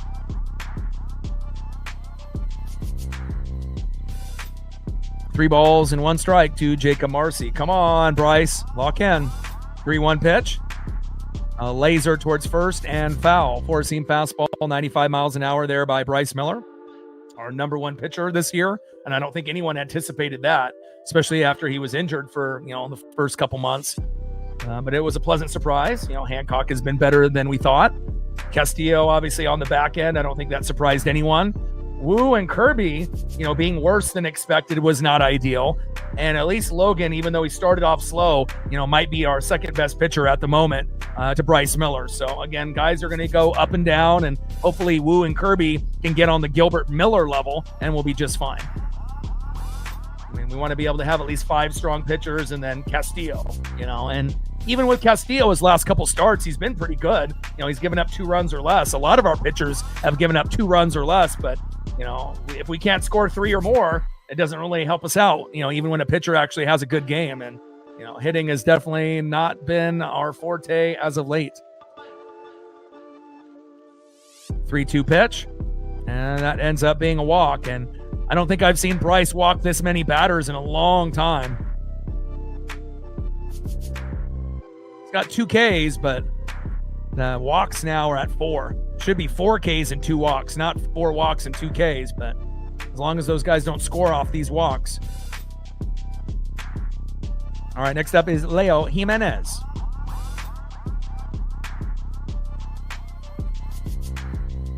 First pitch is low and inside, 1-0 count. Agreed all day, double play, a little dribbler up the middle. Cole Young to Colt Emerson to Josh Naylor, bang, bang, bang, inning over. Especially when you got a guy that normally is, super trustworthy, but even super trustworthy guys sometimes, have a hiccup, especially when you're on the road and you're playing the hottest team in baseball since June 1st. The way that the Marlins have been playing are like the Rays. They literally can beat anybody, even the top teams like the Dodgers, in the National League. If the Marlins and the Rays, played some of those top teams in the National League, I think that they would be able to beat some of those teams. I'm not saying that they would necessarily sweep them, but the way that the Marlins and Rays have been playing, as of late, it's pretty incredible. Obviously we don't expect the Marlins usually to be this good. And, I had a few people that thought the Rays were pretenders early in the year. I didn't think so. And now they have continued their dominance. I mean, anytime you can get up 10 games above 500 and then you're close to 20 games above 500, that's not by fucking luck. That's, obviously great management, great pitching, great defense, and obviously people believing in each other, and obviously having, not a lot of injuries. And they've been able to really lock in. Hopefully we'll be able to get to that point at one point or another down the road. Hell, at this point, we just want to get to, 4 or 5 games above 500 and then see where it goes. And we've only really had one good win streak in the first half of the season, that 8-game win streak. And that was it, and normally we're used to having, 3 or 4 or 5 win streaks of, 3 or 4 or more. And then hopefully 1 or 2 of like 8 games or more. But little blooper into right. Rayleigh is there. Runners put on the brakes. And now we have runners at first and second with 1 out. We need a double play.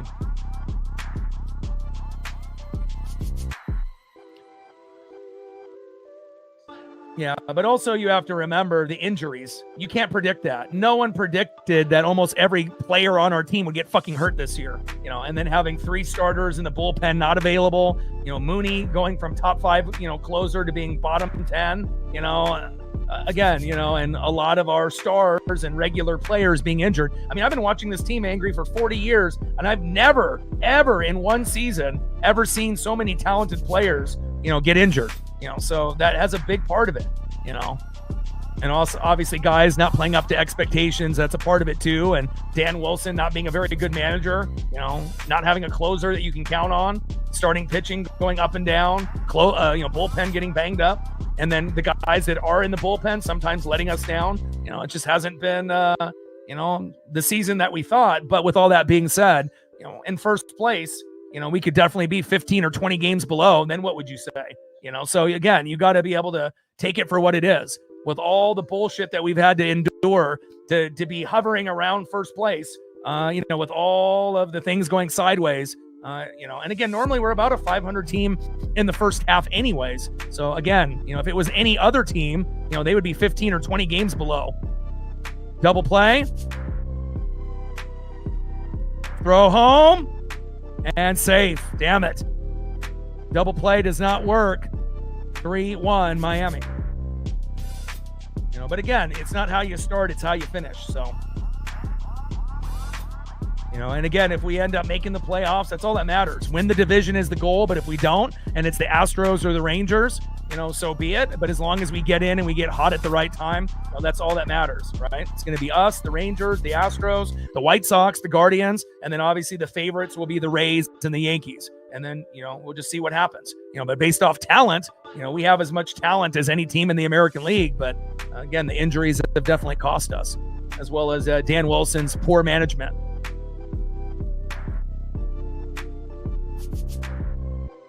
Next up is Otto Lopez with a runner at first with 2 outs.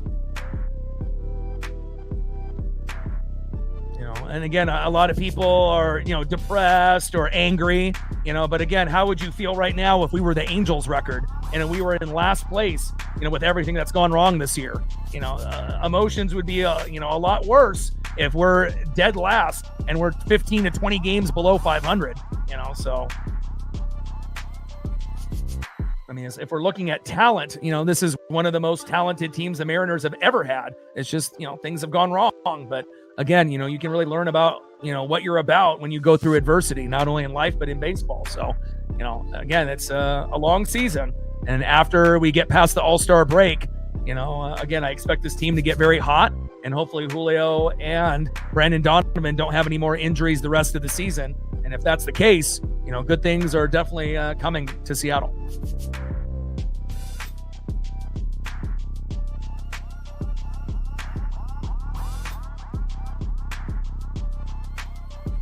Now the runner is at second base.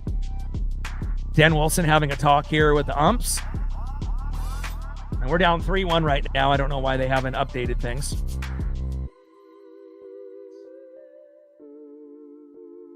Let's see, we'll get a little refresh here.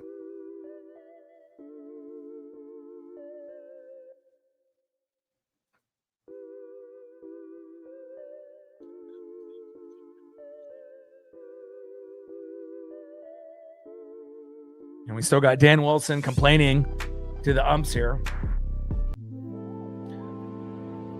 And you might as well just get thrown out, just start screaming like Lou, and then maybe that'll motivate the team to keep things going here in the right direction.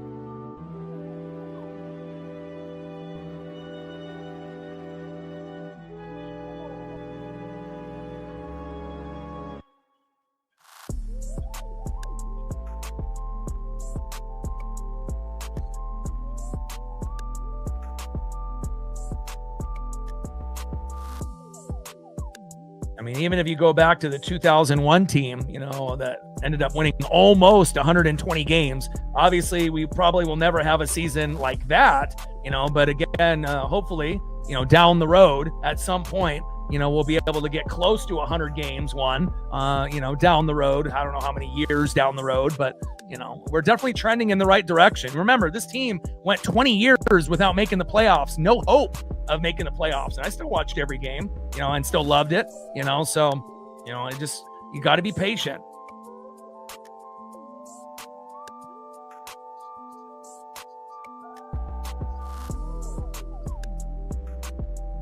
One 1-0 pitch. And a hard hit ball towards third, gets past JP. And Randy is there. That's going to score how many? Hurry, Randy. Jesus Christ. And obviously no laser, just a lob. How lazy can you be? Get Randy out of left field. 5-1 Marlins. Man, we are on the brink of getting swept. And again, that laziness in left field, again, if you get a ball that comes into your area, I want to see, if your life depends on it, I want you to hustle. I want you to grab the baseball. I want you to throw a laser, so that way we might be able to have a decent throw once you throw it to the infield to home. So that way we might be able to get a guy out, But again, with Randy, it's always just I don't care. I'm just going to, jog to the ball. I'm just going to throw a lob. And if they score an extra run, so be it. And it could have been 4-1, but Randy's laziness ends up scoring another run, and it ends up being 5-1. Terrible.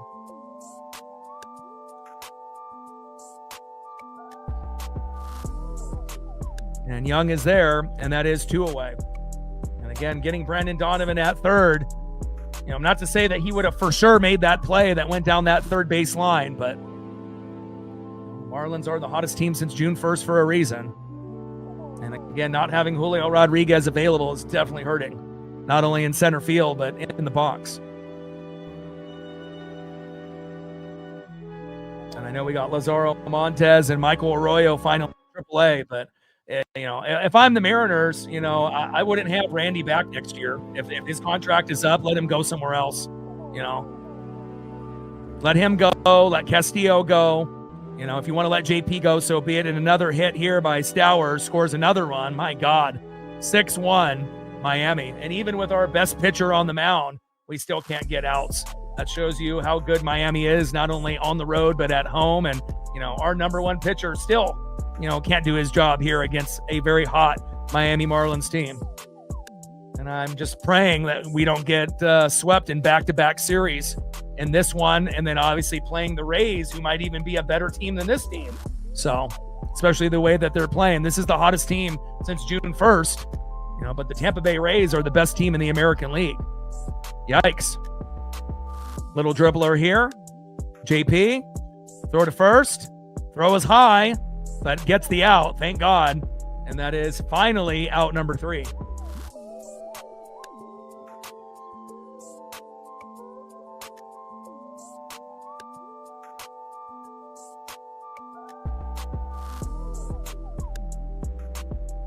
Now we just got to try to chip away. But, again, if Bryce is going to give up that many, what's the bullpen going to give up?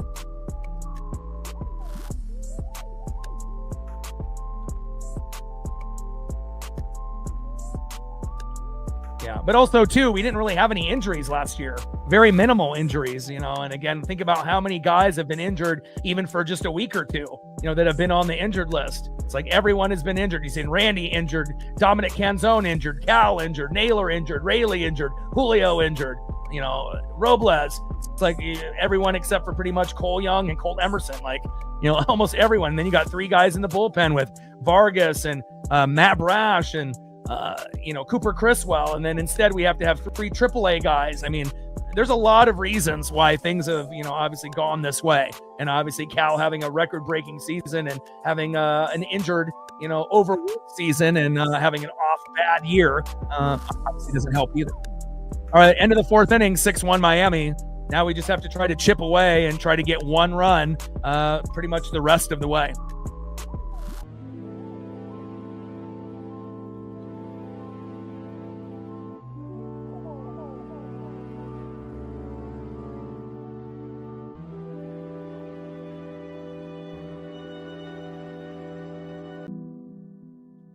Shout out to my boy Brooks Beats with the best beats on YouTube. Next up, 0 for 0 with a walk, shortstop Colt Emerson. Batting second, 0 for 1 with the base on ball, third baseman J.P. Crawford. And batting third, 0 for 1 with a walk, left fielder Randy Arozarena. And usually for the Mariners, the most that we can come back from is 5. That's based on, this year. So anything above 5, we're pretty screwed most times or not, but if we can keep it 5 or under, there's going to be that small chance that we can score 1 to 4 runs in an inning at some point and then kind of crawl back into the game. But that's also assuming that the Marlins are going to stop scoring. And the way that they've been playing, recently since June 1st, I mean, they're pacing to get over 10 runs, but hopefully we can limit the damage. 0-1 pitch to Emerson. And there for a strike, no balls and 2 strikes from Junk to Emerson.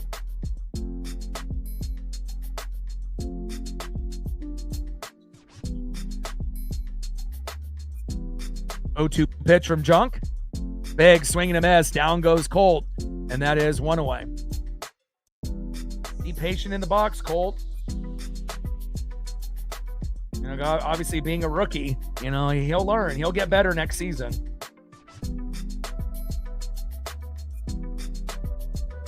Next up, 0 for 1 with a base on ball, third baseman J.P. Crawford. On deck is Randy Arozarena. And I really am missing Julio in center field and in the box. We need him. Very important to the vibe of this team. We're not the same team without Julio. There's just no doubt about it. And can't wait for Brandon Donovan to come back as well. We could really use him at third base and his, obviously, presence as a leadoff hitter. 0-1 pitch, high and away. 1 ball and 1 strike from Junk to Crawford. Yeah, anytime that Bryce gives up 4 in an inning, not what you expect. 1-1 pitch, pop behind the plate, and foul. 1 ball and 2 strikes with nobody on and 1 out. Top of the 5th, 6-1 Miami.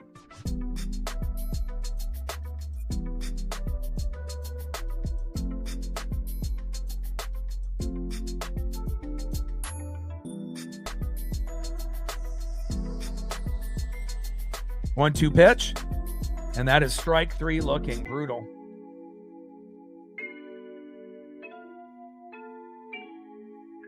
Back-to-back strikeouts there on Emerson and Crawford.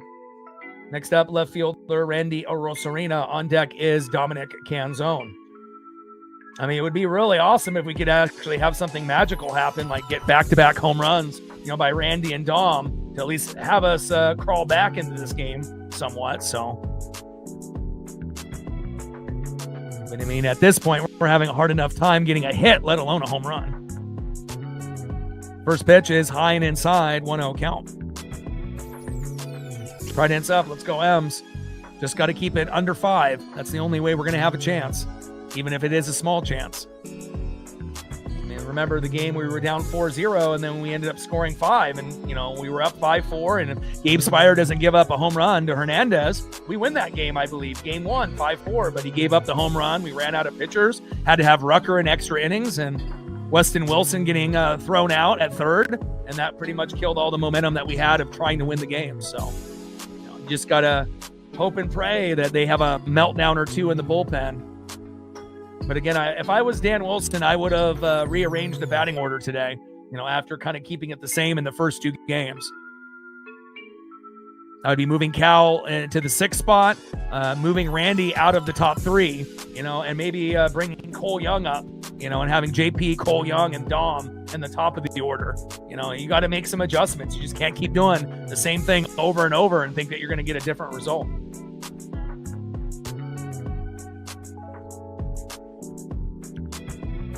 One-two pitch. Hard hit ball by Arozarena. Back. Gone! Here we go! I told you I need a back-to-back homers. Now let's see if Dom can make my premonition come true. Let's go. Nice job there by Randy Arozarena. And again, sometimes you got to talk it into existence when you get blasted. 6-1. I say, hey, we need back-to-back homers by Randy and Dom. Randy got the message. He hit a home run. Now it's Dom's turn. 6-2 Marlins. Let's go. Let's go.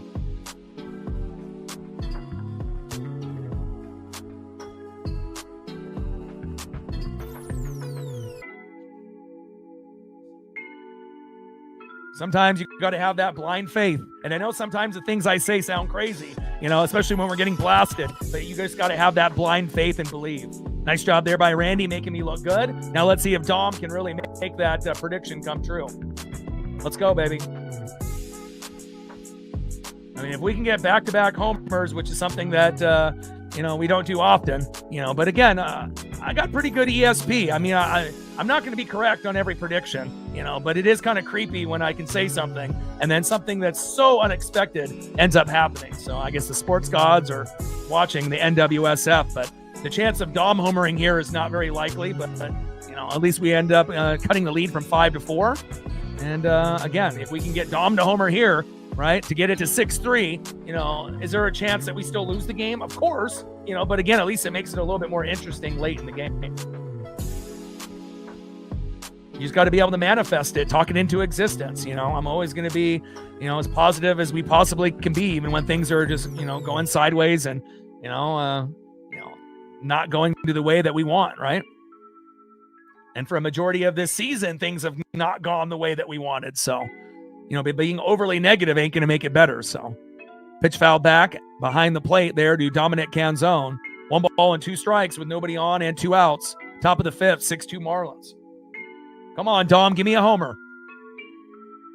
Pitch is low and at the knees. 2 balls and 2 strikes from Junk to Canzone. Come on, Dom. the chance of Randy homering at that at-bat was like fucking less than 1%, and he did it. So it's always nice when you have the sports gods make you look good. But that's a little drive there. Can't get the back-to-back homers, but at least I got you one. And Randy Arozarena, the all-star, getting it to 6-2, which I'll take gladly any day over a 6-1. I guess asking for back-to-back homers was too much from the sports gods, but I'm very happy, we cut into the lead. Now we just got to feed off that momentum and try to score and a run in every inning the rest of the way.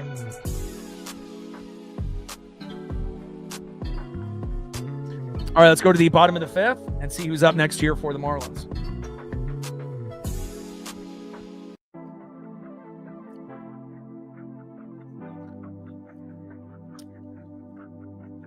Next up for the Marlins, 1 for 2 with a run and an RBI, left fielder Griffin Conine. Batting second, 0 for 2 with a K, right fielder Esteury Ruiz. And batting third, 1 for 1 with 2 runs and a base on ball, center fielder Jacob Marcy. Trident's up. Let's go, M's.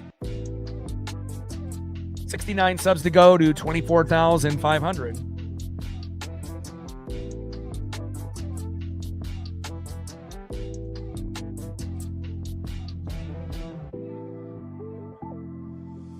We're at 50 on the Dono train, 50 to go. See if we can get a few people to help with that.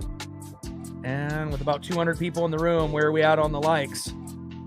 We're at 128. Good start.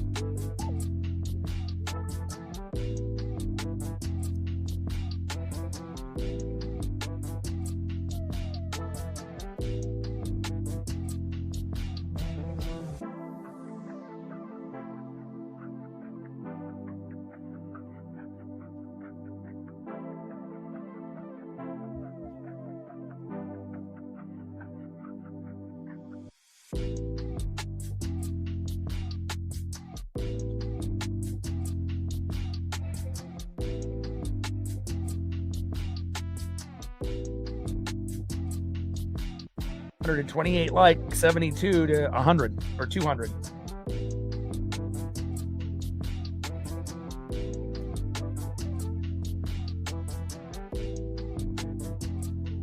And a base hit there by Conine up the middle.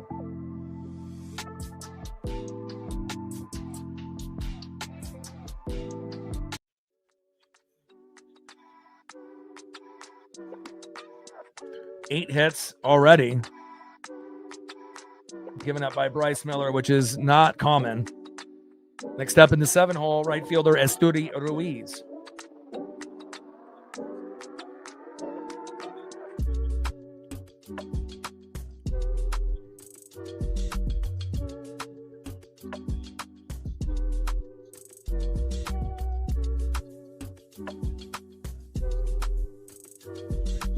First pitch from Miller to Ruiz is low and away. 1-0 count. And obviously, just like every other team, for the most part, we play our best ball at home. When we're on the road, even our number one, sometimes we'll struggle. More times than not, Bryce dominates, and again, he's been our best pitcher this year. But when you're going to go against the hottest team in baseball since June 1st, sometimes that, you can only do what you do. You try to do your best, and even your best isn't good enough. As Ruiz fouls it off his inner thigh. Damn, that looked like it hurt. And he's hobbling around. Hopefully that'll be something he can recover from. Got the trainers looking at him.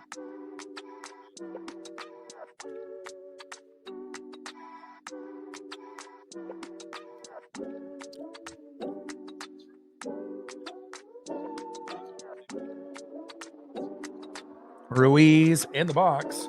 Bryce Miller on the mound.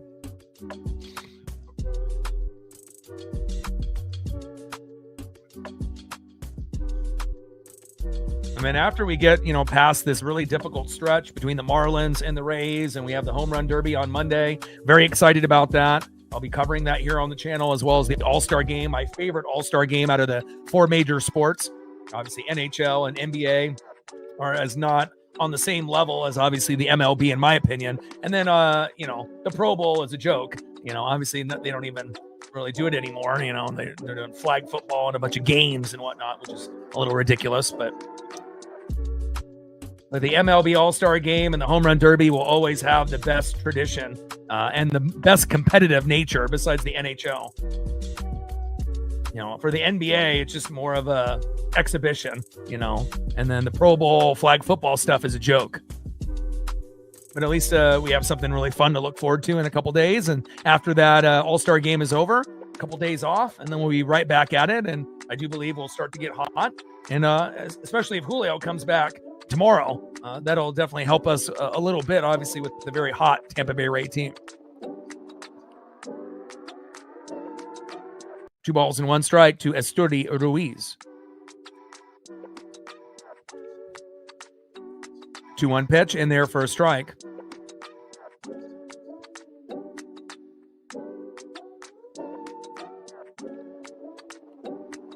Takes a strike looking high and away. 2 balls and 2 strikes with a runner at first and no out.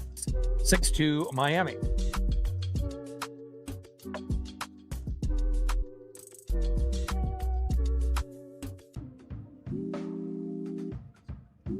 Shout out to my boy Brooks Beats with the best beats on YouTube.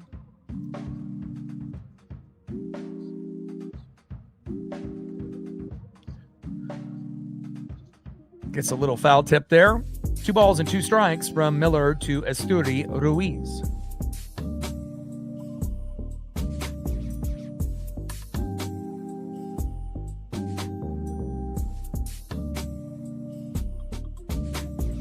Two-two pitch. Little foul tip. Are they going to call that strike 3? Oh, I guess so. I thought he got maybe a little piece of it. I guess not. And that is strike 3.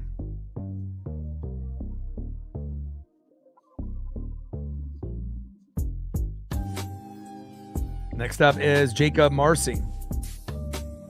First pitch to Marcy is low and at the knees, 1-0 count. And obviously this isn't really the typical Bryce Miller performance, because usually we're looking at, 7, 8, 9, 10, 11, 12 Ks, only a walk, or 2 at the most. But that really hasn't been the case here today. He hasn't really been able to hit his spots. And then when he has been able to hit his spots, instead of getting strikeouts, he's been getting roughed up for, singles and doubles and obviously home runs. And so it even shows even our best, sometimes are going to struggle on the road. And, the only way that we had a chance on winning today is more than likely if Bryce gave up 2 runs or less. But, when you're going against a team that's 25-8 since June 1st, number 1 in MLB, sometimes things are too much to overcome. But we still can make a rally before this game is over.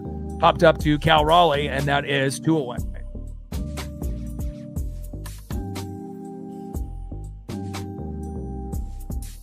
And we just have to realize, not every season is going to be like last year. Are we going to have another season like last year in the future? I do believe we will, but again, there's going to be peaks and valleys, and even with all the bullshit that we endured this year in the first half of the season, imagine if we end up winning the division, or if we end up, getting a wild card and we get in. It's all about trying to make the playoffs in consecutive years. And that's something the Mariners have a hard time doing. And once we're able to do it 2 years in a row, then 3 years in a row, and then we can start becoming a staple, of a team that, is like the Yankees or like the Guardians, where more times than not they're in, and obviously the Rays are usually good every few years. The White Sox were at the bottom of the barrel and now look like they're going to be a playoff team this year, which is great for baseball with Munetaka Murakami and Miguel Vargas and Colson Montgomery in that squad. And then obviously we're always going to be battling the Rangers and the Astros, Angels and Athletics for supremacy in the AL West. So, big swing and a miss right down the middle there by Jimenez. No balls and 2 strikes with a runner at first and 2 outs. Bottom of the 5th, 6-2 Miami.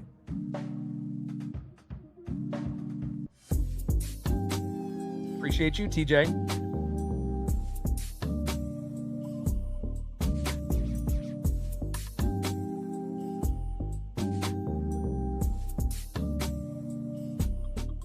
O2 pitch, high and away. 1 ball and 2 strikes from Miller to Jimenez. But one thing I really do hope is that we never have a year with injuries like this year ever again, and I don't know, what the future holds on that end injury-wise, but, having a year like this injury-wise is something that I'm, hopefully going to forget. And then, we can have a little bit here, a little bit there, like a guy here, a guy there, but hopefully it's guys that aren't really good, like kind of role players maybe that get hurt that don't affect us, So, I mean, if we didn't have a lot of these injuries, I truly believe we'd be about 5 or 10 games above 500, maybe even more. And a little dribbler up the middle there by Jimenez. And now we got runners at first and second with 2 outs.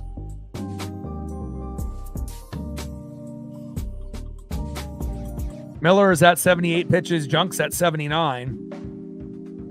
And Miller's only at 3 Ks. When Junk has got more Ks than Miller, something's off.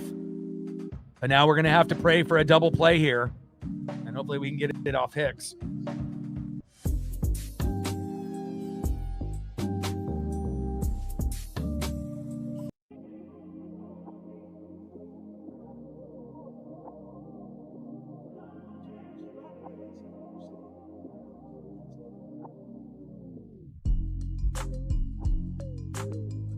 First pitch is low and at the knees.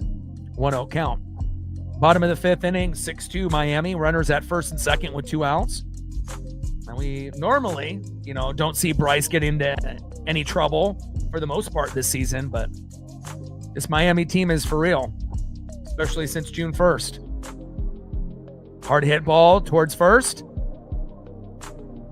And that is a screaming line drive to Naylor, and that is out number 3. Good job. All right, so now we just got to be able to, chip away.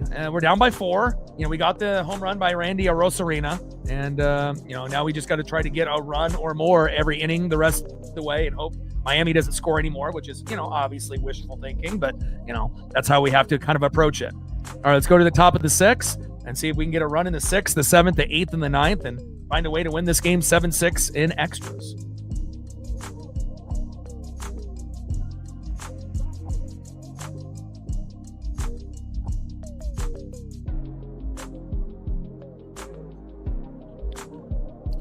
Next up for the Mariners, here in the top of the 6th inning, 0 for 2 with a K, big dumper, catcher Cal Raleigh.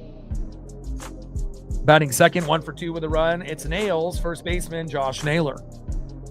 And batting third, 0 for 2 with a K, right fielder Luke Raley. Try dance up, let's go M's. 70 subs to go to 24,500. We're at 50 on the dono train, 50 to go. Shout out to Monkey with the $50 dono to get us started. See if we can get a few people to help with that. And we're at 132 likes, 68 to 200.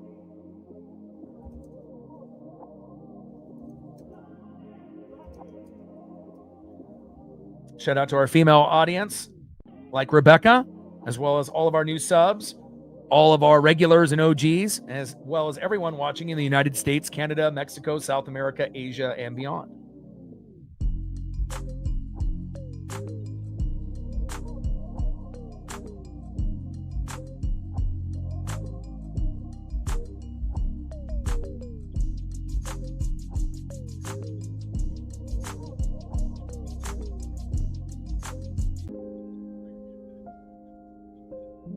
Shout out to my boy Brooks Beats with the best beats on YouTube. Bacher is in.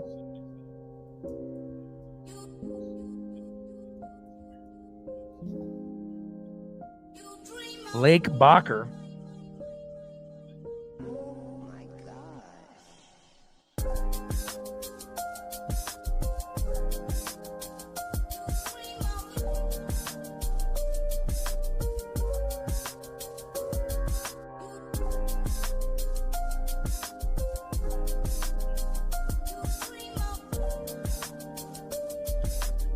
First pitch to Cal, fouls it towards first. 0-1 count.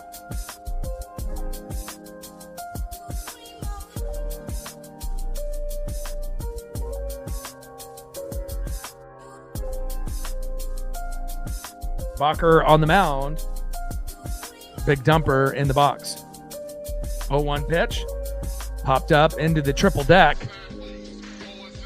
And out of play. No balls and 2 strikes to the big dumper, Cal Raleigh. On deck is Josh Naylor.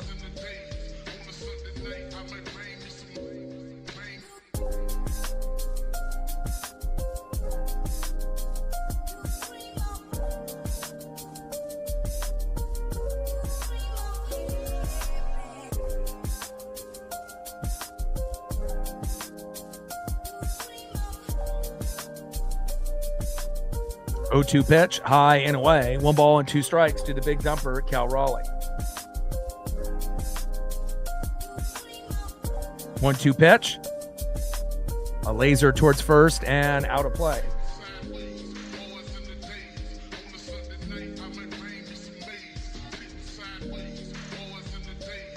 Bucker on the mound. Big dumper in the box.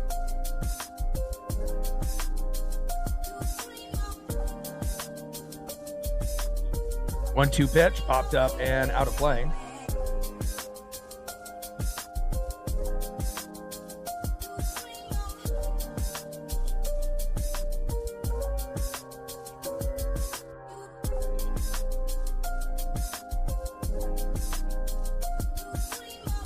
One-two pitch, and that is strike 3 looking.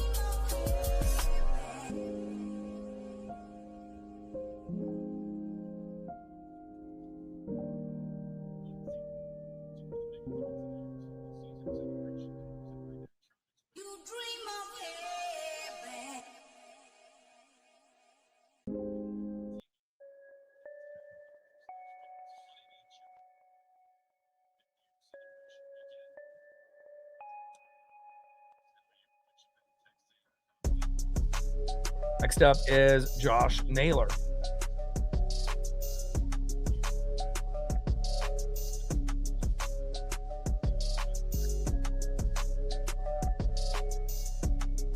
Oh, 1 pitch, kind of a lazy swing there off the curveball. No balls and 2 strikes to Josh Naylor. Top of the 6th, 6-2 Miami.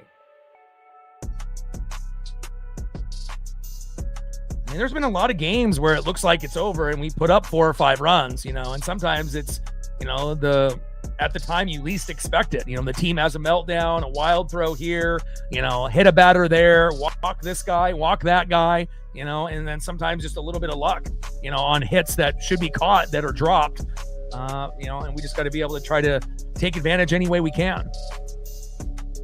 But since we sent Pareda down to AAA, we've been one of the worst hitting teams in baseball. And obviously, if the Mariners knew that, they would bring Pareda back up. Shout out to my boy Brooks Beats with the best beats on YouTube. 1-2 pitch, a little dribbler towards first. Toe tap on the bag, and that is 2 away.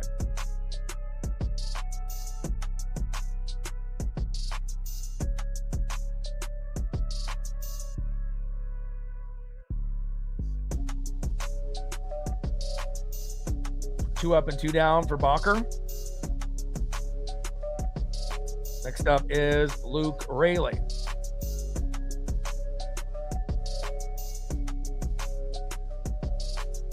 Try dance up. Let's go, M's. Come on, Luke. We could really use an unexpected nuke right here. First pitch is a hard hit into left field, fading out of play. 0-1 count. Top of the 6th inning with nobody on and 2 out. 6-2 Miami. Bucker on the mound. Luke Raley in the box.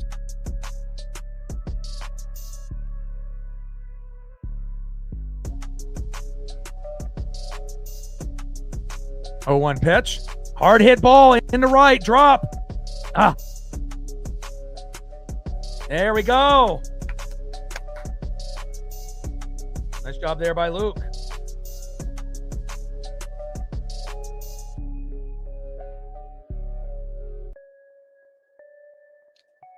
Nice hard hit ball in right field for a single. And next up, my favorite player on the team, Cole Clutch Young. See if he can get home run number 11 right here. If he hits a home run and gets it to 6-4, we're back in business. And obviously that's a lot to ask, for a guy that normally, isn't a home run type of hitter.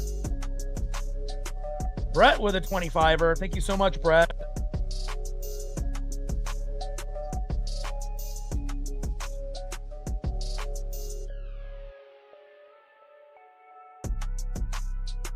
We're at 75 on the Dono train now, 25 to go.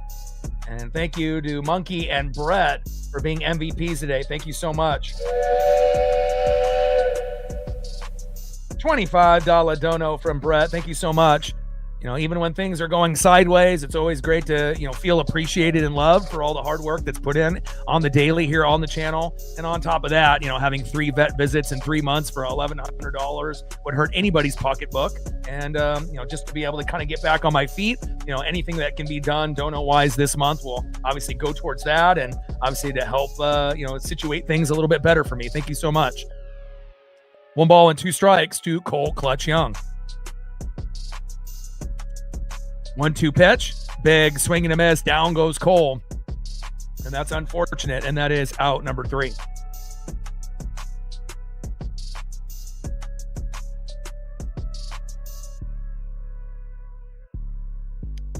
And Brett says, thank you for the games. Thank you, for being a fan and showing love. I mean, there's different ways that you can, show love and appreciation, for someone's hard work and their dream. Obviously subbing to the channel, liking the channel, sharing the channel, voicing yourself in the chat if you feel comfortable doing that, or if you feel more comfortable just watching and not chatting. But the ultimate thing that you can do, for any streamer that has a dream, is to donate. So that way they can continue to do their dream. And thank you so much for your love and support. I appreciate you. And is this your first dono to the channel, Brett? This might be Brett's first dono to the channel. And anytime you can get someone's first dono to the channel to be a big one, it definitely helps with the momentum moving forward. We're at 75 on the dono train, 25 to go. And I plan on, doing this for the rest of my life. I've been a full-time streamer for about 4 years.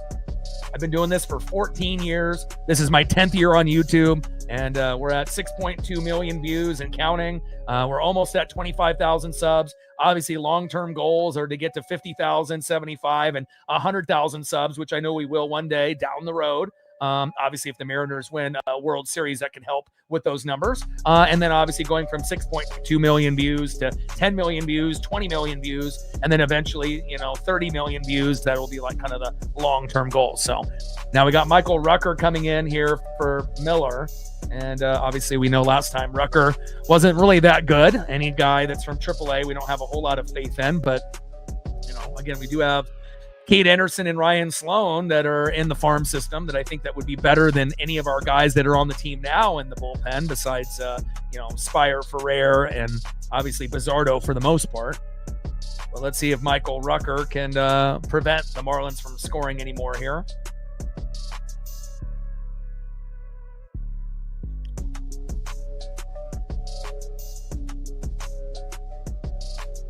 All right, Rucker coming in, and obviously Bryce Miller, not having the day that we thought. First pitch from Rucker, line drive to Robles, and that is 1 away. And let's go back to Miller's line. 5 innings pitch, 9 hits, 6 runs, 3 strikeouts and 4 walks on 81 pitches and giving up 4 runs. That's not Bryce Miller whatsoever. But again, the Marlins are the hottest team in baseball. 25-8, since June 1st. So I already knew there was a chance that we could get blasted by this team and the Rays. I just, was hoping that we could go at least 3-3. But again, there is a chance that we could go 0-6, but I'm hoping that we can at least win a couple, at least 2-4 at the very fucking least. So that way we might be able to still be close. I mean, we're probably going to lose first place because we have to go against the 2 best teams, based off, hot, June 1st, the Marlins, and then the best team in the American League with the Rays. But, we'll see what happens with the Rangers and the Astros. And, if we end up going 0-6, 1-5, or 2-4, we're probably going to have to play a little bit of catch up after the All-Star break. And, I don't think it would take that long to catch up. Everyone in the American League has really been struggling except for the Rays. Yankees were pretty good before the Judge injury, but since the Judge injury, they've been struggling a little bit. But they're still a good baseball team. And then you got the White Sox and the Guardians that are playing pretty good ball, but have a similar record to us, usually just a couple games above 500. And then you got the Rangers and Astros nipping at our heels, trying to take our spot. So appreciate you, Lawrence. Appreciate you, Brett. And again, it takes a lot of effort, a lot of reading, a lot of film study. I got to do play-by-play. I got to do color. I got to produce the show on the fly, with the music and the photos, vibe with the chat, update all the numbers with all the stats, with the donos and the likes and, everything else that's going on. So It definitely is a 2 or 3 man job that I try to do by myself. But again, we do have some of the best fans on planet Earth, and I appreciate every single one of y'all. 0-2 pitch, a little slow dribbler. JP is there, throw to first, and that is 2 away. And it's not like we just do Mariners or baseball here. I do NFL, I do college football. If it gets to the point where we have to do NBA or NHL, we do that as well. A little WWE or AEW, a little bit of NASCAR. So really, there isn't anything that I don't do. If there's something worth doing, even UFC or boxing, if it comes to that point, I'm willing to see what's open. But for the most part, it's going to be baseball and football on the channel. With just a little bit of basketball, hockey, NASCAR, and wrestling, kind of fill in the gaps. Next up is Kyle Stowers. First pitch is a ball, 1-0 count. I'm usually pretty good with names unless someone ends up changing their screen name. But usually I remember names pretty well, especially the people that donate and support to the fullest. And we appreciate you, Brett, very, very much. 2-0 pitch from Rucker, high and away. Count now is 3 balls and no strikes from Michael Rucker to Kyle Stowers. Bottom of the 6th with nobody on and 2 out, 6-2 Miami. But again, this is the toughest stretch the Mariners have faced all year. This Miami team and then the Tampa Bay Rays. We have not had a 6-game stretch harder than this all year. And then obviously if we get Julio back tomorrow, it'll at least give us a chance to win 1 or 2 games. Nobody's sweeping the Rays. I mean, can you imagine if we get swept here and then we sweep the Rays? That would be amazing. I don't really see that happening. But again, the Mariners are a tough team to predict sometimes. We probably have a better chance of going 0-6 than going, 3-3, and sweeping the Rays. But I mean, I'm hoping that we can win 2 out of 3 if Julio comes back, and at the very least 1 out of 3. We don't want to get swept in back-to-back series. That's not good for momentum. But, injuries have cost us a lot of games, as well as poor management, by Dan. But again, it's not like we've had to worry about Rob Refsnyder coming in games and doing splits and whatnot since he got hurt. So 2-2 pitch, big swing and a miss. Down goes Stowers, and that is out number 3. All right, the game is still 6-2, and now we got 3 innings to get 4 runs.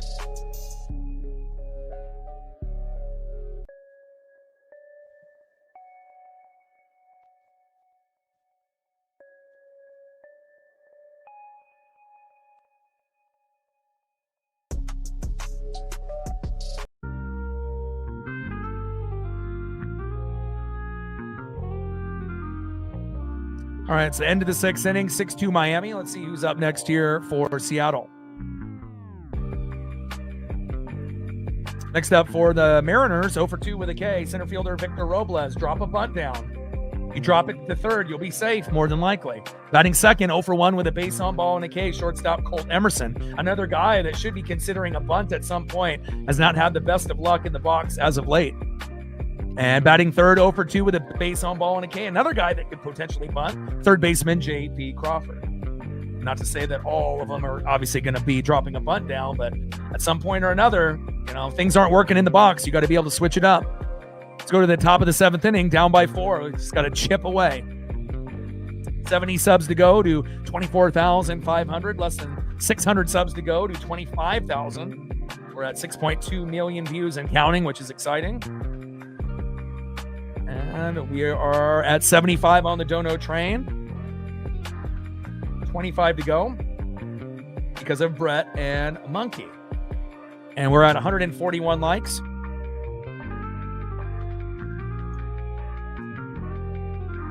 $59 to $200.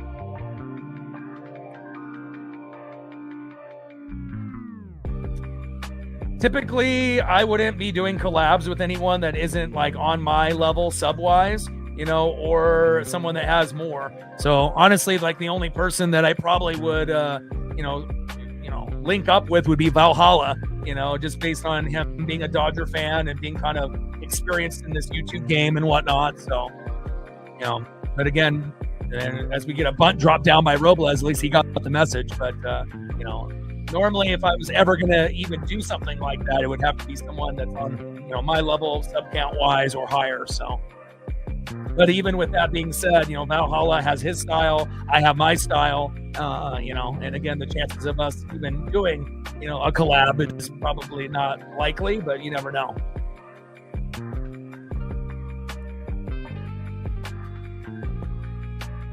0-1 pitch, high and inside, 1 ball and 1 strike to Victor Robles.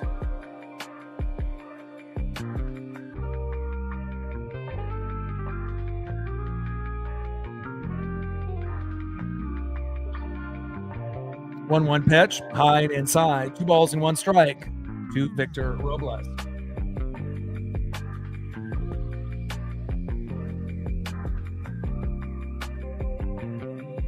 Two-one pitch, hard hit ball towards third and foul. 2 balls and 2 strikes with nobody on and no outs. Top of the 7th inning, 6-2 Miami.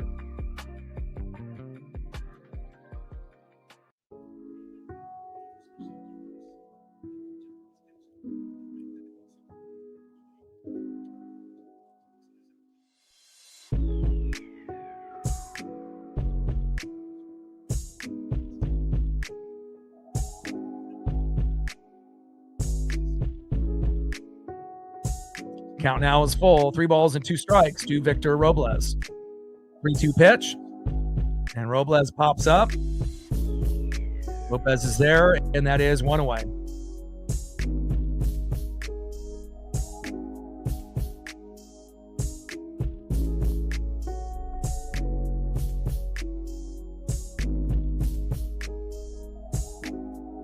Next up in the 9-hole, shortstop Colt Emerson. On deck is J.P. Crawford. Let's go, Colt. Appreciate you. First pitch to Emerson, big swing and a miss. 0-1 count. Be patient, my guy. And again, Colt has, 7 home runs, but out of the total hits that he has, he gets a home run, in a quarter of his at-bats, but again, his batting average went from, 250, 260, all the way down to now around 200 and just hovering around that number. And if he's not careful, he's going to be on the Cal Raleigh end where you're batting, 190, or going in the wrong direction. So, it's like if you got 28 hits total, out of over 100 at-bats and 7 of them are homers, obviously you're homering on every 4th at-bat, but obviously, based off those percentages, but he hasn't really done a whole lot in the box as of late. It's been a lot of bad at-bats as he ends up getting thrown out there at first, and that is 2 away. And I know he's a rookie, and he's really good at defense, and I love him. I would be willing to buy a jersey of Young and Emerson, but again, you're going to have those, peaks and valleys, but someone needs to pull him aside, as far as the hitting coaches, and tell him just to relax. Don't be swinging so much on the first 2 pitches. I mean, he's been striking out on 3 pitches pretty fucking often, and that's not what we need, from him, as far as him being a phenom. We know that he can play offense and defense, but, Young is a much better hitter than Emerson, even though, Colt does have, 7 homers off 28 total hits out of over 100 total. But if he had more patience, he could be closer to a 250 to 260 hitter rather than hovering around 200 and below. And Colt has definitely been on a slump as of late. 0-1 pitch, big swing and a miss there by J.P. Crawford. No balls and 2 strikes to J.P.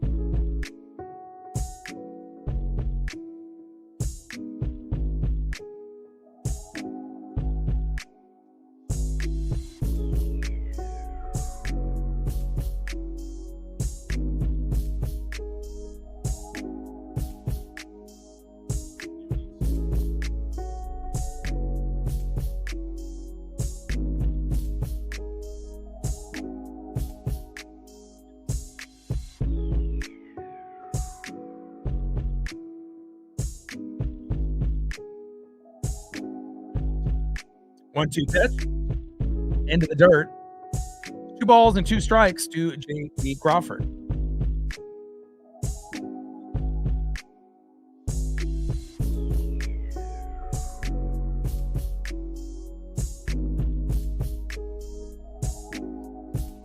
Come on, JP.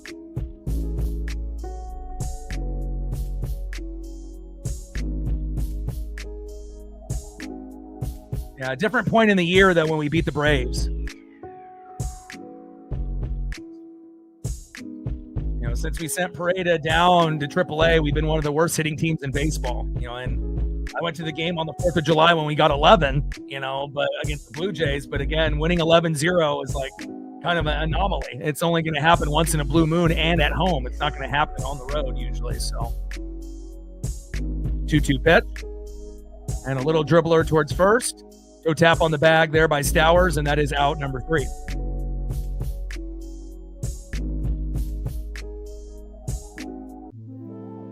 All right, let's go to the bottom of the 7th inning and see who's up next year for Miami.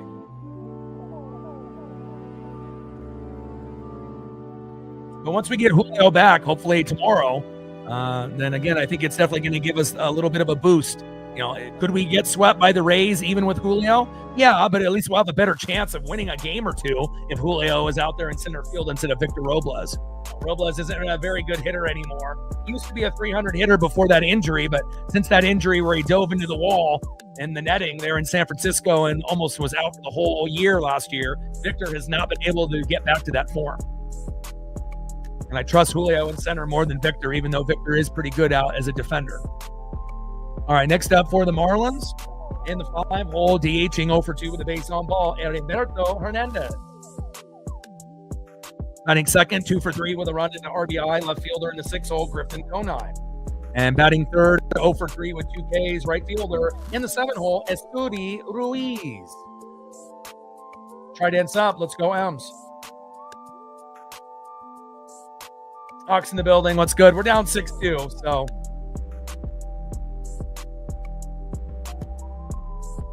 Miller didn't, pitch well today. We haven't been able to get enough hits. Obviously, Rosarina, ended up getting a home run, and Naylor ended up scoring, off a throwing error by the pitcher. But again, it just hasn't really gone the way that we hoped. I was hoping to win 1 or 2, but again, we just hope that the Tampa Bay Rays series can be better than what we're seeing here. So. Yeah, silver lining, and again, it's a long season.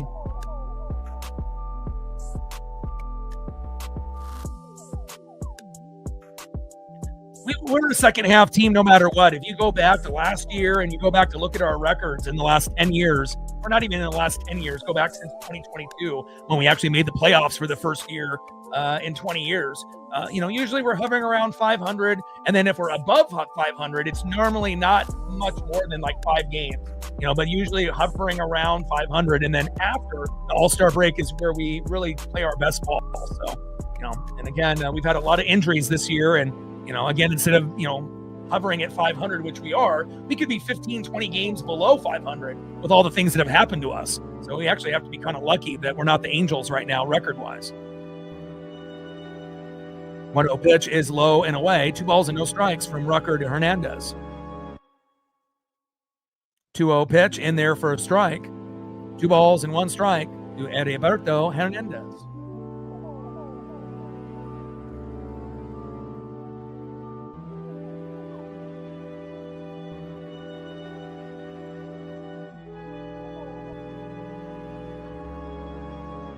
Yeah, but estimated return date for Julio is tomorrow, July 10th.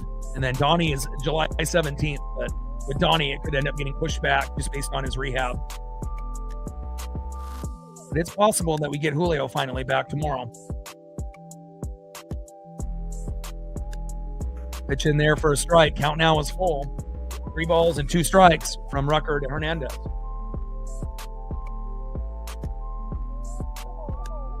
Well, Castillo is our worst out of our 6 pitchers. So last couple starts, he's given up 2 runs or less, but we haven't been able to really get any hits lately with him on the mound. Popped up to Robles, and that is 1 away.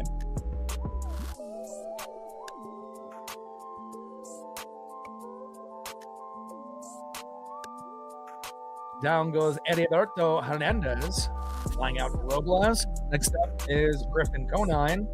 And on deck is Estudi Ruiz.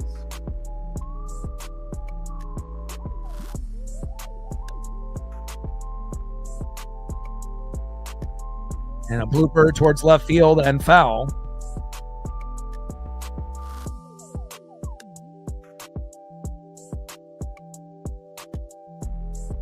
So in the Rays series, I assume it'll be what? Castillo, Hancock, and Gilbert. Those will be the 3 pitchers that we'll have. Gilbert's been pitching well, but again, on the road, it could be a whole nother story like Bryce today. And then with Hancock, it's kind of hit or miss. And normally Castillo is terrible, but the last couple starts he's been pretty good. But going on the road against the best team in the American League could get ugly. 0-1 pitch. And a hard hit ball in between the gap. And a nice extra base hit there by Conine. Stand up double.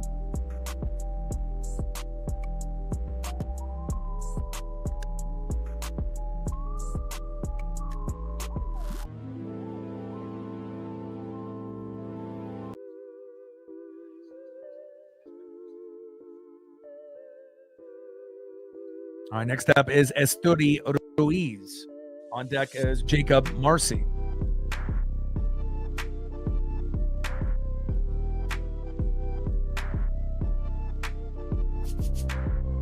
First pitch right down the middle for a strike, 0-1 count.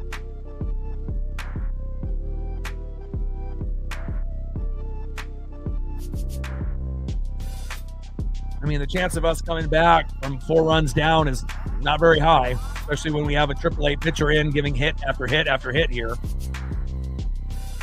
And now we got runners on the corners with 1 out. We need a double play.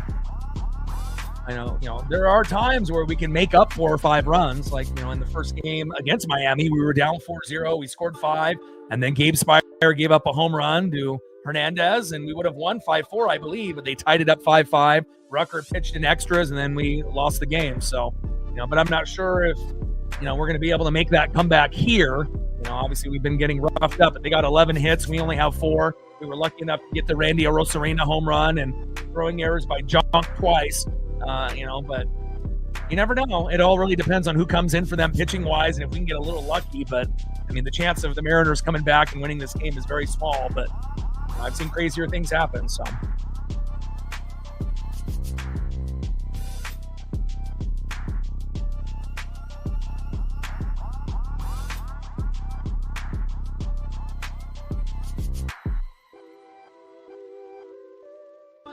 yeah, we have to be happy that nobody's doing well in our division, And then you got obviously the Guardians and the White Sox that are normally around what we are, a couple games above 500, but that's usually it, 2 or 3 up above 500 and kind of hovering.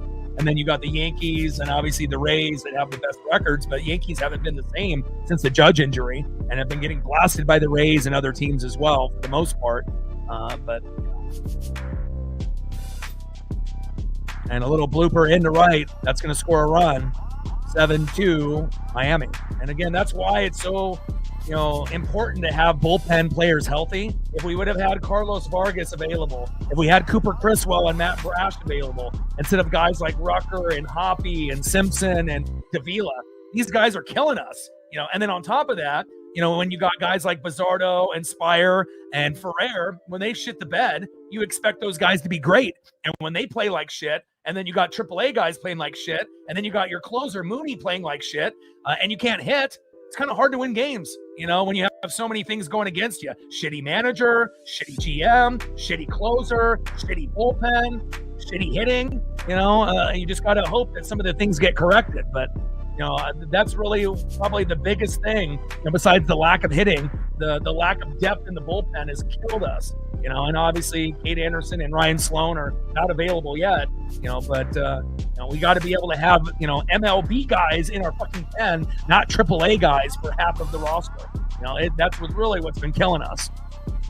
I'd rather take a up and down Carlos Vargas than any of these AAA guys. Even if Vargas blows a game here and there, I trust him more than these younger guys.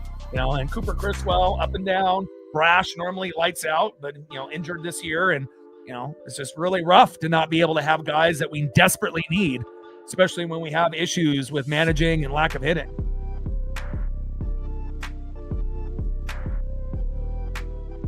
One-0 pitch in there for a strike to Jimenez. 1 ball and 1 strike with runners on the corners and 1 out.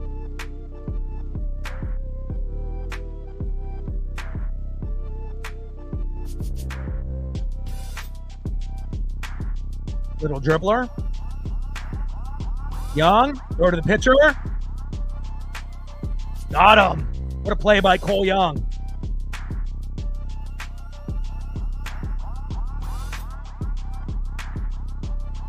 should be able to get a Gold Glove this year. And with a lot of things going sideways for us, at least we have a player like this that we love, that we know that's going to keep getting better and better. I truly think that he'll be better than Emerson overall, even though I think Colt will be, a better hitter than what he's shown so far here in his rookie year. I think next year will be much better for him. I just love two-way players like Cole Young and Julio Rodriguez that can do it offensively and defensively. We need more guys like that. And then once Emerson gets more experience under his belt, he'll be in that grouping as well. He's already got the defensive part down for the most part, just offense. First pitch from Rucker to Hicks, low and away. Curveball, 82 miles an hour, 1-0 count. Yeah, and again, since we sent Pareda down to AAA, we're dead last in almost every offensive category. So, hard to win games when starting pitching, bullpen, defense with errors, and then the lack of hitting. Even though we did put up 11 when I went to the game on the 4th of July. I mean, a game like that is far and few between. And it's always at home for the most part when we explode like that. So, but again, if we get Julio back and Brandon Donovan back, it will really give us an emotional lift. We're not going to get Brash, Criswell, and Vargas back until August, which is really hurting us. And they're not willing to call up Gade or Ryan Sloan to help. So I guess we're just stuck with what we have. So pitch fouled off. 2 balls and 2 strikes from Rucker to Hicks.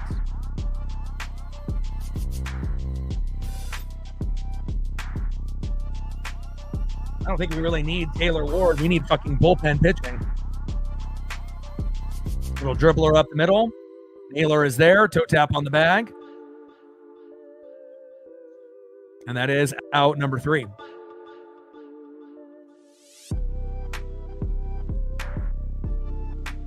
Let's go to the top of the 8th inning. We're down 8-2. Brutal. Now we just got to try to do the best that we can here and try to get to 4 before the game is over. 1 run in the 8th, 1 run in the 9th, and then try to use that momentum, going towards the next series against the Tampa Bay Rays. Now you're just playing for, individual stats and just trying to be able to keep positive. Next up, 1 for 2 with a run, RBI, and a base on ball, left fielder Randy Arozarena, who hit a home run earlier today, one of the bright spots. Batting second, 1 for 3. DHing the Italian stallion, Dominic Canzone. Would love to see Dom homer. And batting third, 0 for 3 with 2 Ks. Catcher, big dumper, Cal Raleigh. Be patient in the box, Cal. Try dance up. Let's go, M's.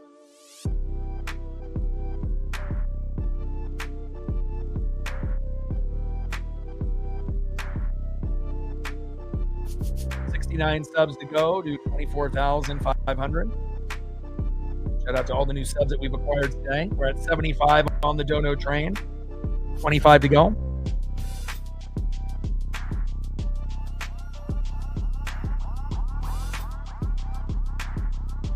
And we're at 150 likes, 50 more to 200.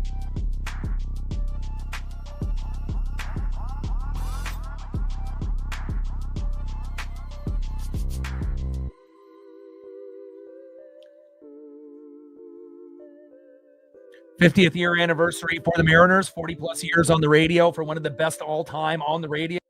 This legend and icon is retiring after the season, and we're going to miss him. Rick Riz, we love you.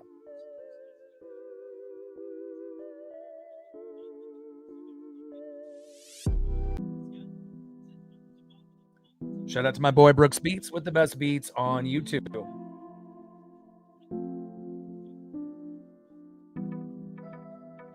Shout out to Monkey and shout out to Brett. They are the MVPs so far on the Dono train.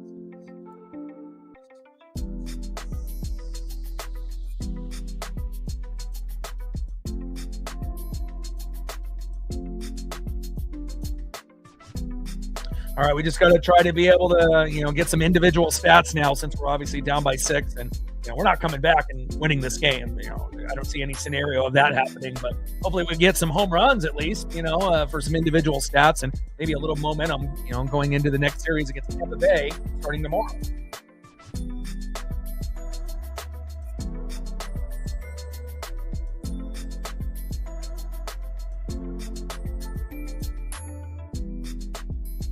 First pitch is a ball to Randy Arozarena. 1-0 count. And again, expectations obviously for a lot of individuals were probably too high. No one predicted these injuries and poor play from a lot of our guys. No one expected Mooney and Wu and Kirby to be this much worse this season compared to last year. We just got to be able to stay as positive as we possibly can. Could be a hell of a lot worse. We could be second, third, fourth, fifth. We could be last place, 15, 20 games below 500. Imagine if that was the case here. 2-0 pitch. Takes another ball. 3 balls and no strikes from Kempner to Arozarena. And I really am praying that Julio will be back in the lineup tomorrow, because that could be a godsend for us. Julio plays, and we're going to have a better chance of trying to win 2 games out of 3. If Julio doesn't play, as that's ball 4 as Randy steps out of the box, and Randy goes to first. But if Julio doesn't play the entire series, we might win 1 game or none.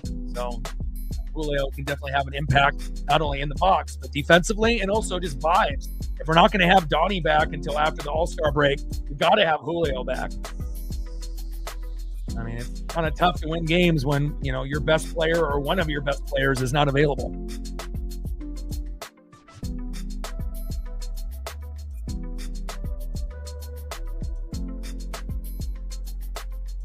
All right, Randy forcing a 4-pitch walk. Next up is Dominic Canzone. I would love to see Dom get a bomb right here and make it 8-4.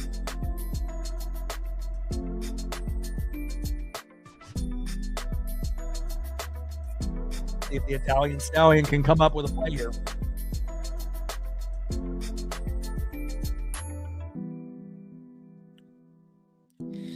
Just ran into the Marlins at the wrong time.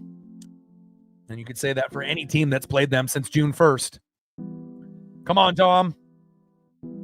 See if we can get home run number 15. If you hit a homer here, you'll be number 1 in homers on the team. Or one of the top, players there. Obviously, we know Rayleigh and Julio towards the top as well. Everyone's kind of at a log jam around that 14 number. First pitch takes a strike, looking high and inside. 0-1 count. 0-1 pitch, low and away. 1 ball and 1 strike from Kempner to Canzone.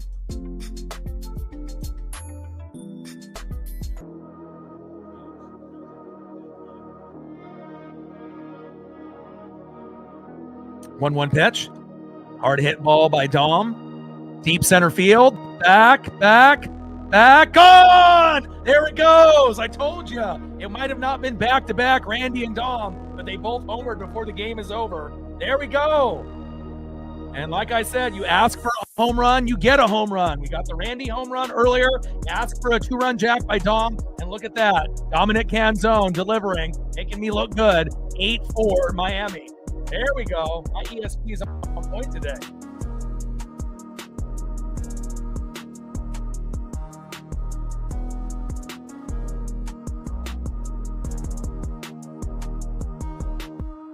I wanted the Randy and Dom back-to-back early. It didn't happen.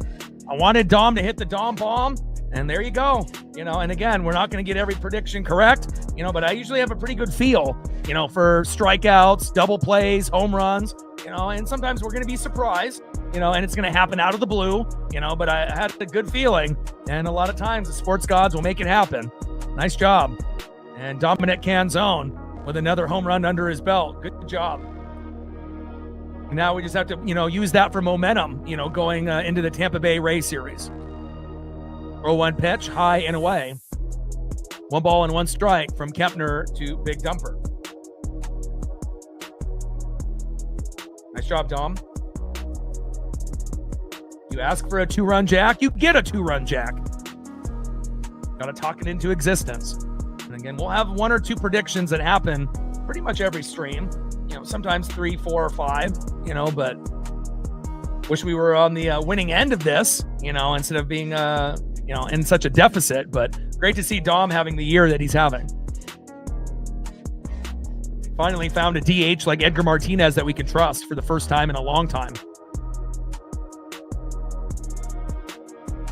2-1 pitch, high and away. 3 balls and 1 strike to the big dumper at Cal Raleigh. Nice job, Dom.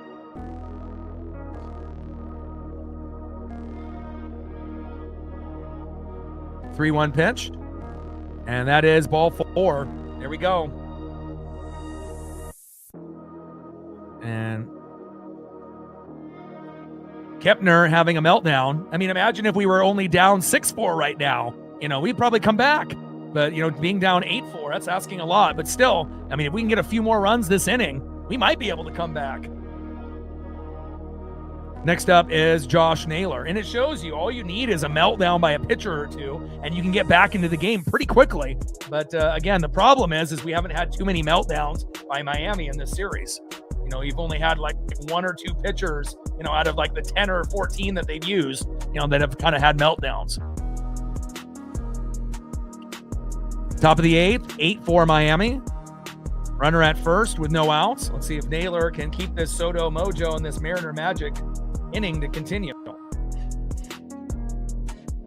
Kenzo, number 1 with 15 homers.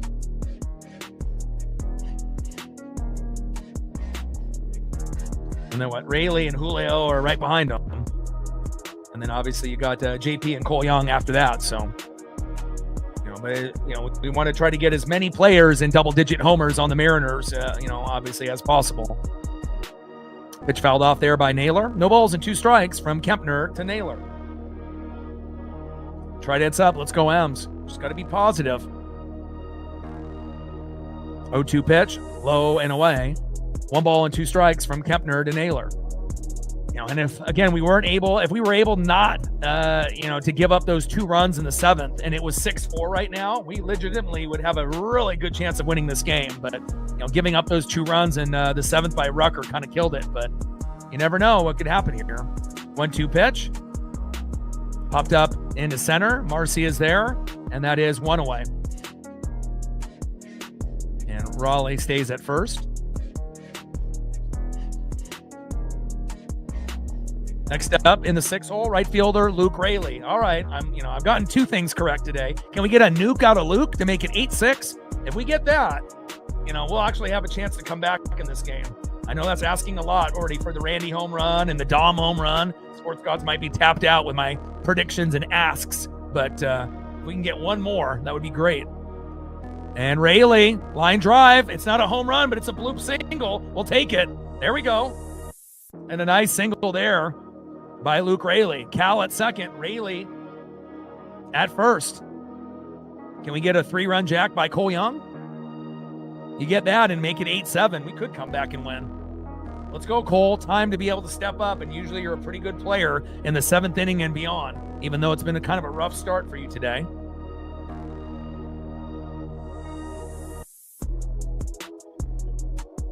And we got a pitching change. I wish they would have kept Kempner in there for Young.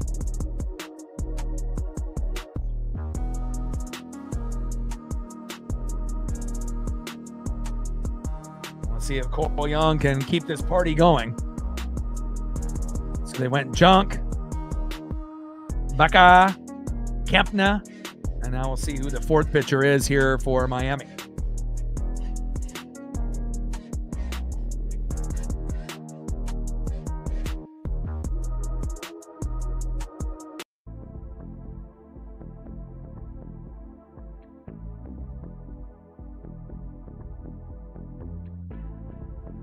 Top of the 8th inning, runners at first and second with 1 out. 8-4 Marlins, another pitching change. 69 subs to go to 24,500. We're at 75 on the Dono train. 25 to go to hit our goal.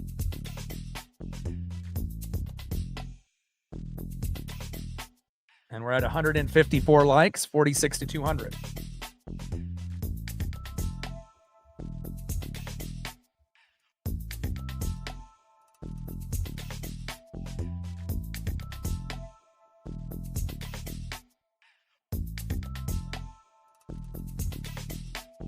All right, now Fauche's coming in.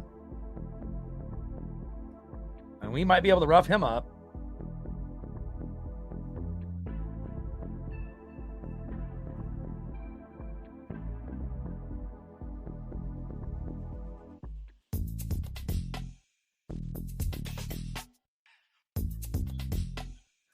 All right, Calvin Fauché coming in.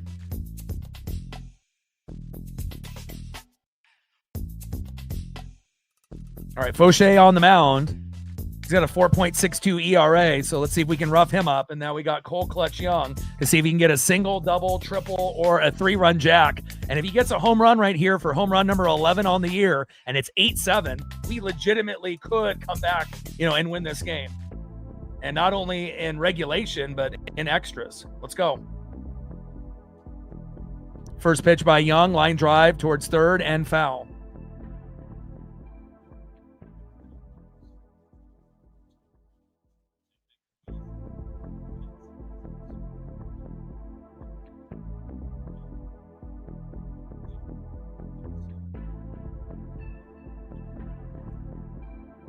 Oh, 1 pitch, check swing. Did he go? Damn it. No balls and 2 strikes to Cole Clutch Young. Just went a little bit around. Come on, Cole. And Cole is my favorite player on the team. Hopefully they'll be able to make a teal and blue jersey available in the team store sooner than later. I think I would want this blue one. And the blue jerseys are the only jerseys that have the number in the front. All the others just say Seattle or Mariners. So, I don't have a teal and I don't have a blue. Would love to add those to the collection. But that probably won't be until next year or the year after once they make them. 0-2 pitch. Hard hit ball. Throw to second. Back to first. Safe. And nice job there by Cole getting on with a single. And now we got runners at first and third with 2 outs. Next up is Victor Robles.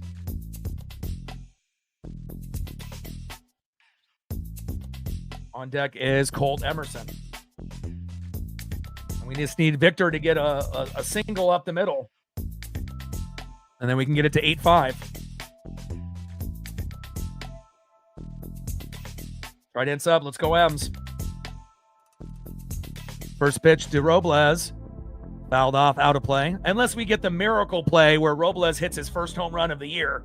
If we get that, then this is a whole new ball game. But the chance of Robles hitting his first home run right here is probably not very likely, but you never know. I'll take a bloop single, though. 0-1 pitch, fouled back behind the plate. No balls and 2 strikes to Victor Robles. And I wish Robles, didn't get hurt. Because, again, he was a 300 hitter, and could have been a really good leadoff hitter for us, or at least an option. But really hasn't been the same player after he sacrificed his body in San Francisco and almost missed the whole year. And I can respect that. He not only plays for himself, but plays for the team. Something that Randy Arozarena never would have done. But Victor really hasn't been able to be the same offensive player since that injury. 0-2 pitch, a little blooper. And caught. Just needed it to go over the head of the shortstop, but it went right into the glove. And that is out number 3. But at least we ended up getting the 2-run jack there by Dominic Canzone, 15th homer of the season. And hopefully that'll carry over into tomorrow's game against the Tampa Bay Rays. And then once we can get Julio back, we won't have to worry about really Victor Robles at all. Because let's be honest, Robles is kind of the weak link in the lineup. So, Emerson has been struggling, but we can replace Victor for Julio. That'll make a big difference. Also get Randy out of the top 3 in the order. Move him a little bit lower and move Cal lower in the lineup as well. There's no reason Cal should be batting in the 4 hole. Cal should be batting in the 6 hole, or lower, based on how he's been playing. All right, let's go to the bottom of the 8th. Down by 4. Let's see who's up next for Miami.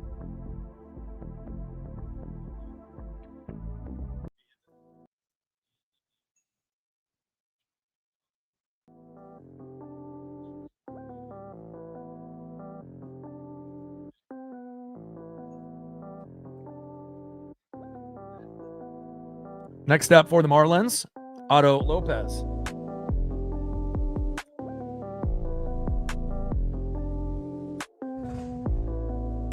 Batting second, Xavier Edwards.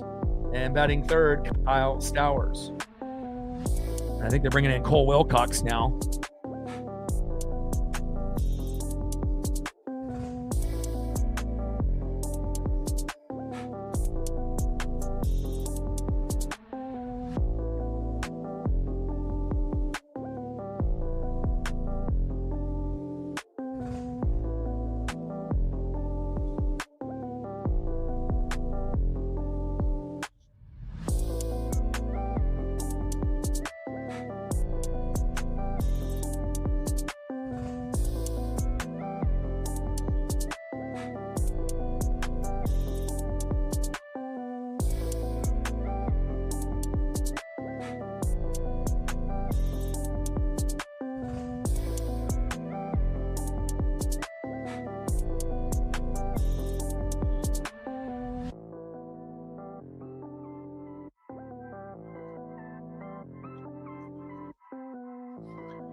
First pitch from Wilcox to Lopez is a ball. 1-0 count.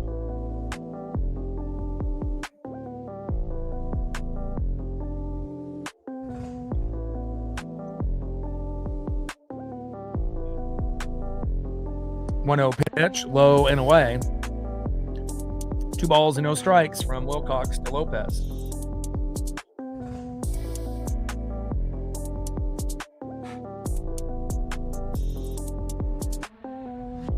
Pitch inside for another ball. 3 balls and no strikes to Otto Lopez.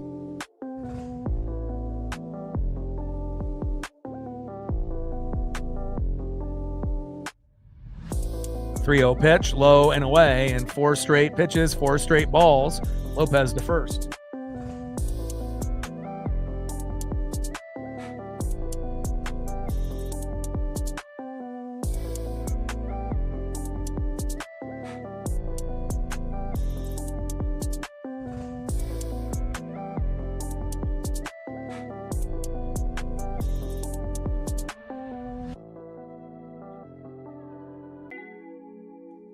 Next up, Xavier Edwards. 1 for 3 with a base on ball. First pitch is low and at the knees with a sweeper. 1-0 count.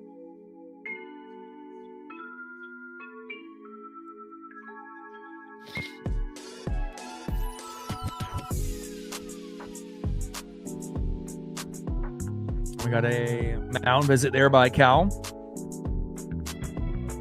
Bottom of the 8th, runner at first with no outs. 8-4 Miami. Big 2-run jack there by Dominic Canzone, getting homers by Randy and Dom today, but just not enough. 8 runs, 12 hits, 2 errors for Miami. 4 runs, 6 hits, 2 errors by Seattle. And we got a very tough matchup against the number 1 team in the American League, the Dodgers of the American League, the Tampa Bay Rays. Junior Caminero and company have been extremely hot, almost 20 games above 500. So it's not going to be easy. But again, if we do have Julio back tomorrow, it'll give us a little bit better of a chance. 1-0 pitch, takes a strike looking right down the middle. 1 ball and 1 strike to Xavier Edwards. Trident's up. Let's go M's. 1-1 pitch, strike on the corner. 1 ball and 2 strikes from Wilcox to Edwards.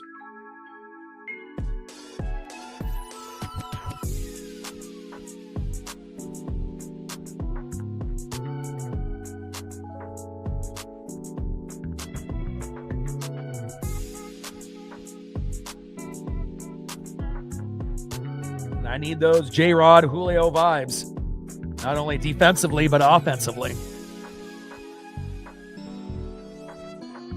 1-2 pitch. Little floater towards third and into left field and foul going into the front row. Nice souvenir for that fan there.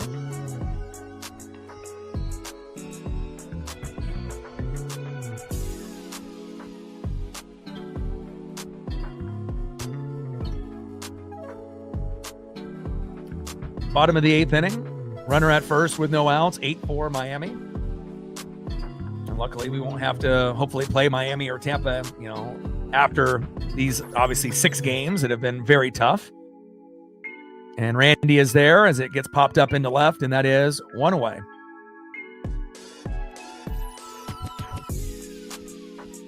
So we got Castillo versus Nick Martinez, Logan Gilbert versus Griffin Jacks, Emerson Hancock versus Ian Seymour.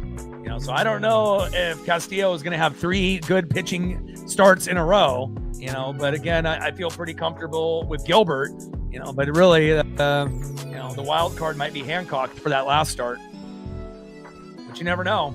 I mean, if Castillo somehow, some way pitches well and doesn't give up 5 to 8 runs, and we actually can hit the ball, better than what we have, anything is possible.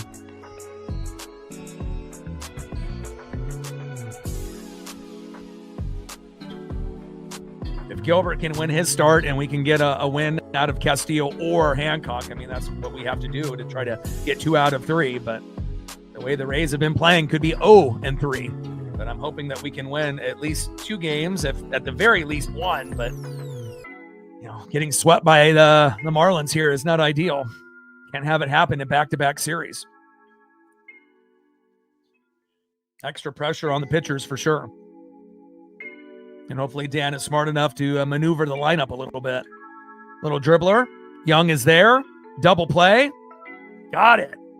And again, Cole Young doing Cole Young things. And again, just happy to be able to have a player like this on our squad. All right, let's go to the top of the ninth. Last opportunity here for the Mariners to, maybe not necessarily come back and win this game, but at least to get a little bit more individual stats and momentum carrying over till tomorrow. Let's see who's up next.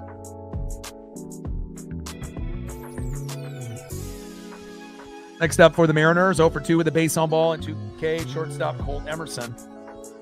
Batting second, 0 for 3 with a base on ball and a K, third baseman J.P. Crawford.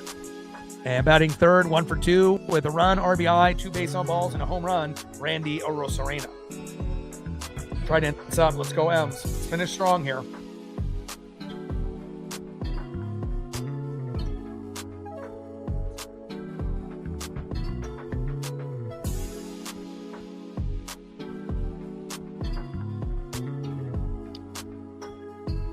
$69 subs to go to 24,500. We're at 75 on the Dono train. 25 to go to hit goal.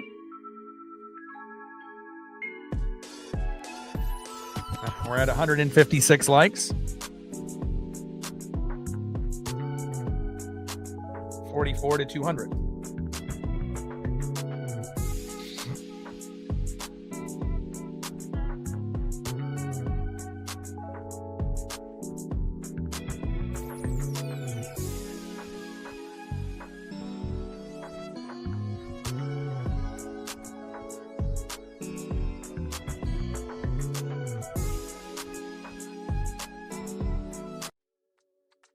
Shout out to my boy Brooks Beats with the best beats on YouTube.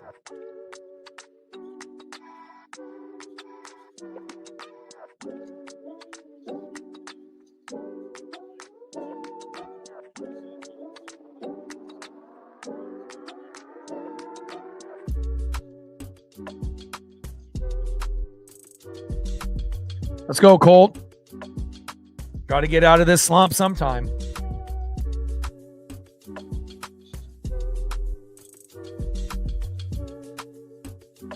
First pitch right down the middle for a strike. 0-1 count.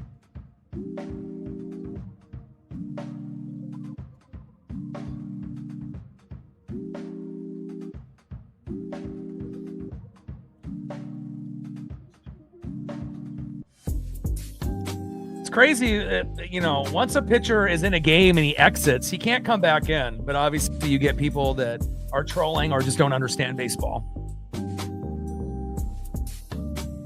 1-1 pitch. And there we go. There we go. Emerson with a hit. Finally. There we go. Nice job, Colt.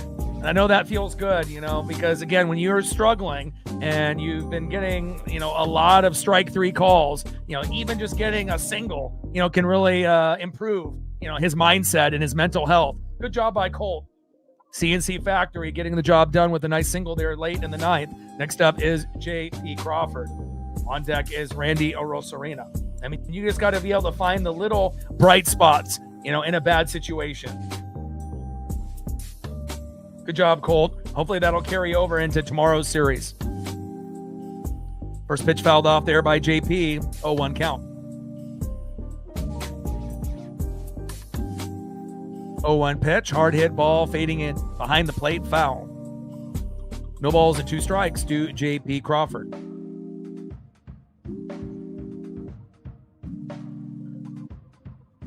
At this point, when you're, down by a lot, you just got to be able to, just try to get your individual stats up. 0-2 pitch, low and at the knees. 1 ball and 2 strikes with the runner at first, Colt Emerson. And it feels like it's the first time that he's got on base in a long time. So lots of struggling at bats. And again, in baseball, it's easy to get in your head. You strike out once, you strike out twice, and then all of a sudden it becomes kind of a trend. And then you start not believing in your abilities. And then all of a sudden you're like 0-10, 0-15, so it really takes a lot, to be able to get things going. And that is strike 3 looking on JP, and that is 1 away.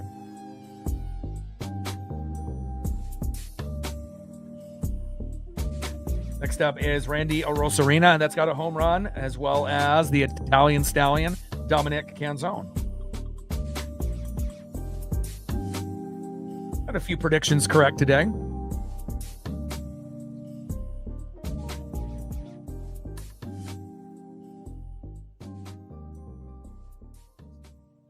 First pitch, big swing and a miss there by Arosarena. Four-seam fastball, high and away. 0-1 count.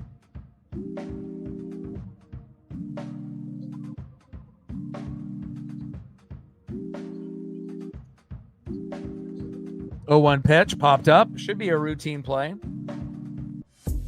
In right field, and that is 2 away.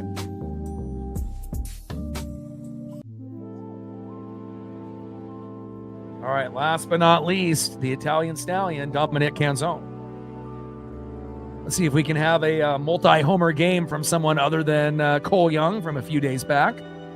Obviously, it's not easy to get 2 home runs in a game, especially when you're struggling in the box, as we have been. Obviously, we were able to put up 11 runs against the Blue Jays and then 4. But since then, it's been pretty bleak. First pitch to Canzone is low and away as Emerson steals a bag. Good job, Colt. And he is safe. I mean, even getting to 5 would be big. Or 6 if he can hit the homer. 1-0 pitch. Canzone. Little floater into left. Conine is there, and that is out number 3, and that is the ball game. Final score, Marlins 8, Mariners 4. And let's go through the stat line here. And we got the Tampa Bay Rays tomorrow, I believe around 4 o'clock Pacific. I think we got a 4 o'clock game, like a 1 o'clock game, and like a 10:30 a.m. game. So it's going to be different times on each day. But let's go over the stats here quickly. Not a whole lot to go over on the Mariners side, but all right, Liam Hicks, 1 for 5 with an RBI and a run. Otto Lopez, 1 for 3 with a run and 2 RBIs. Xavier Edwards, 1 for 4. Kyle Stowers, 1 for 5 with an RBI. Heriberto Hernandez, 0 for 3. Griffin Conine had a great game, 3 for 4 with 2 runs and an RBI. Esturi Ruiz, 1 for 4 with a run. Jacob Marcy, 2 for 3 with 2 runs and an RBI. And Leo Jimenez, 2 for 4 with a run and an RBI. And then on the flip side, JP Crawford, 0 for 4. That's got to be better. Randy Arosarena, 1 for 3 with a home run and an RBI. Dominic Canzone, 2 for 5 with 2 RBIs and a home run. Cal Raleigh, 0 for 3. His struggles continue. Josh Naylor, 1 for 4 with a run. Luke Raley, 2 for 4. Cole Young, 0 for 3. Victor Robles, 0 for 4. And Colt Emerson, 1 for 3 with that single moments ago. Got to be better. And again, Miller gets the loss. Junk gets the win. And we get swept by the Marlins, but we got to be better, obviously, starting tomorrow when we go against the Tampa Bay Rays, the number 1 team in the American League. So love you guys, and I appreciate you guys very, very much. And again, not exactly what we were thinking, but shout out to Brett and Monkey on the Dono train, as well as some of the individuals that are obviously always helping here as well. You know who you are. Appreciate you very, very much. TJ and All Day doing your thing. And again, final score, Marlins 8, Mariners 4. And again, I will be live tomorrow for the Mariners and the Rays, and hopefully it'll be a little bit better. And I got one question for you. Well, you know, talk sports like us. Your boy Ryan, Northwest Sports Fanatics. Tridents up and go Mariners.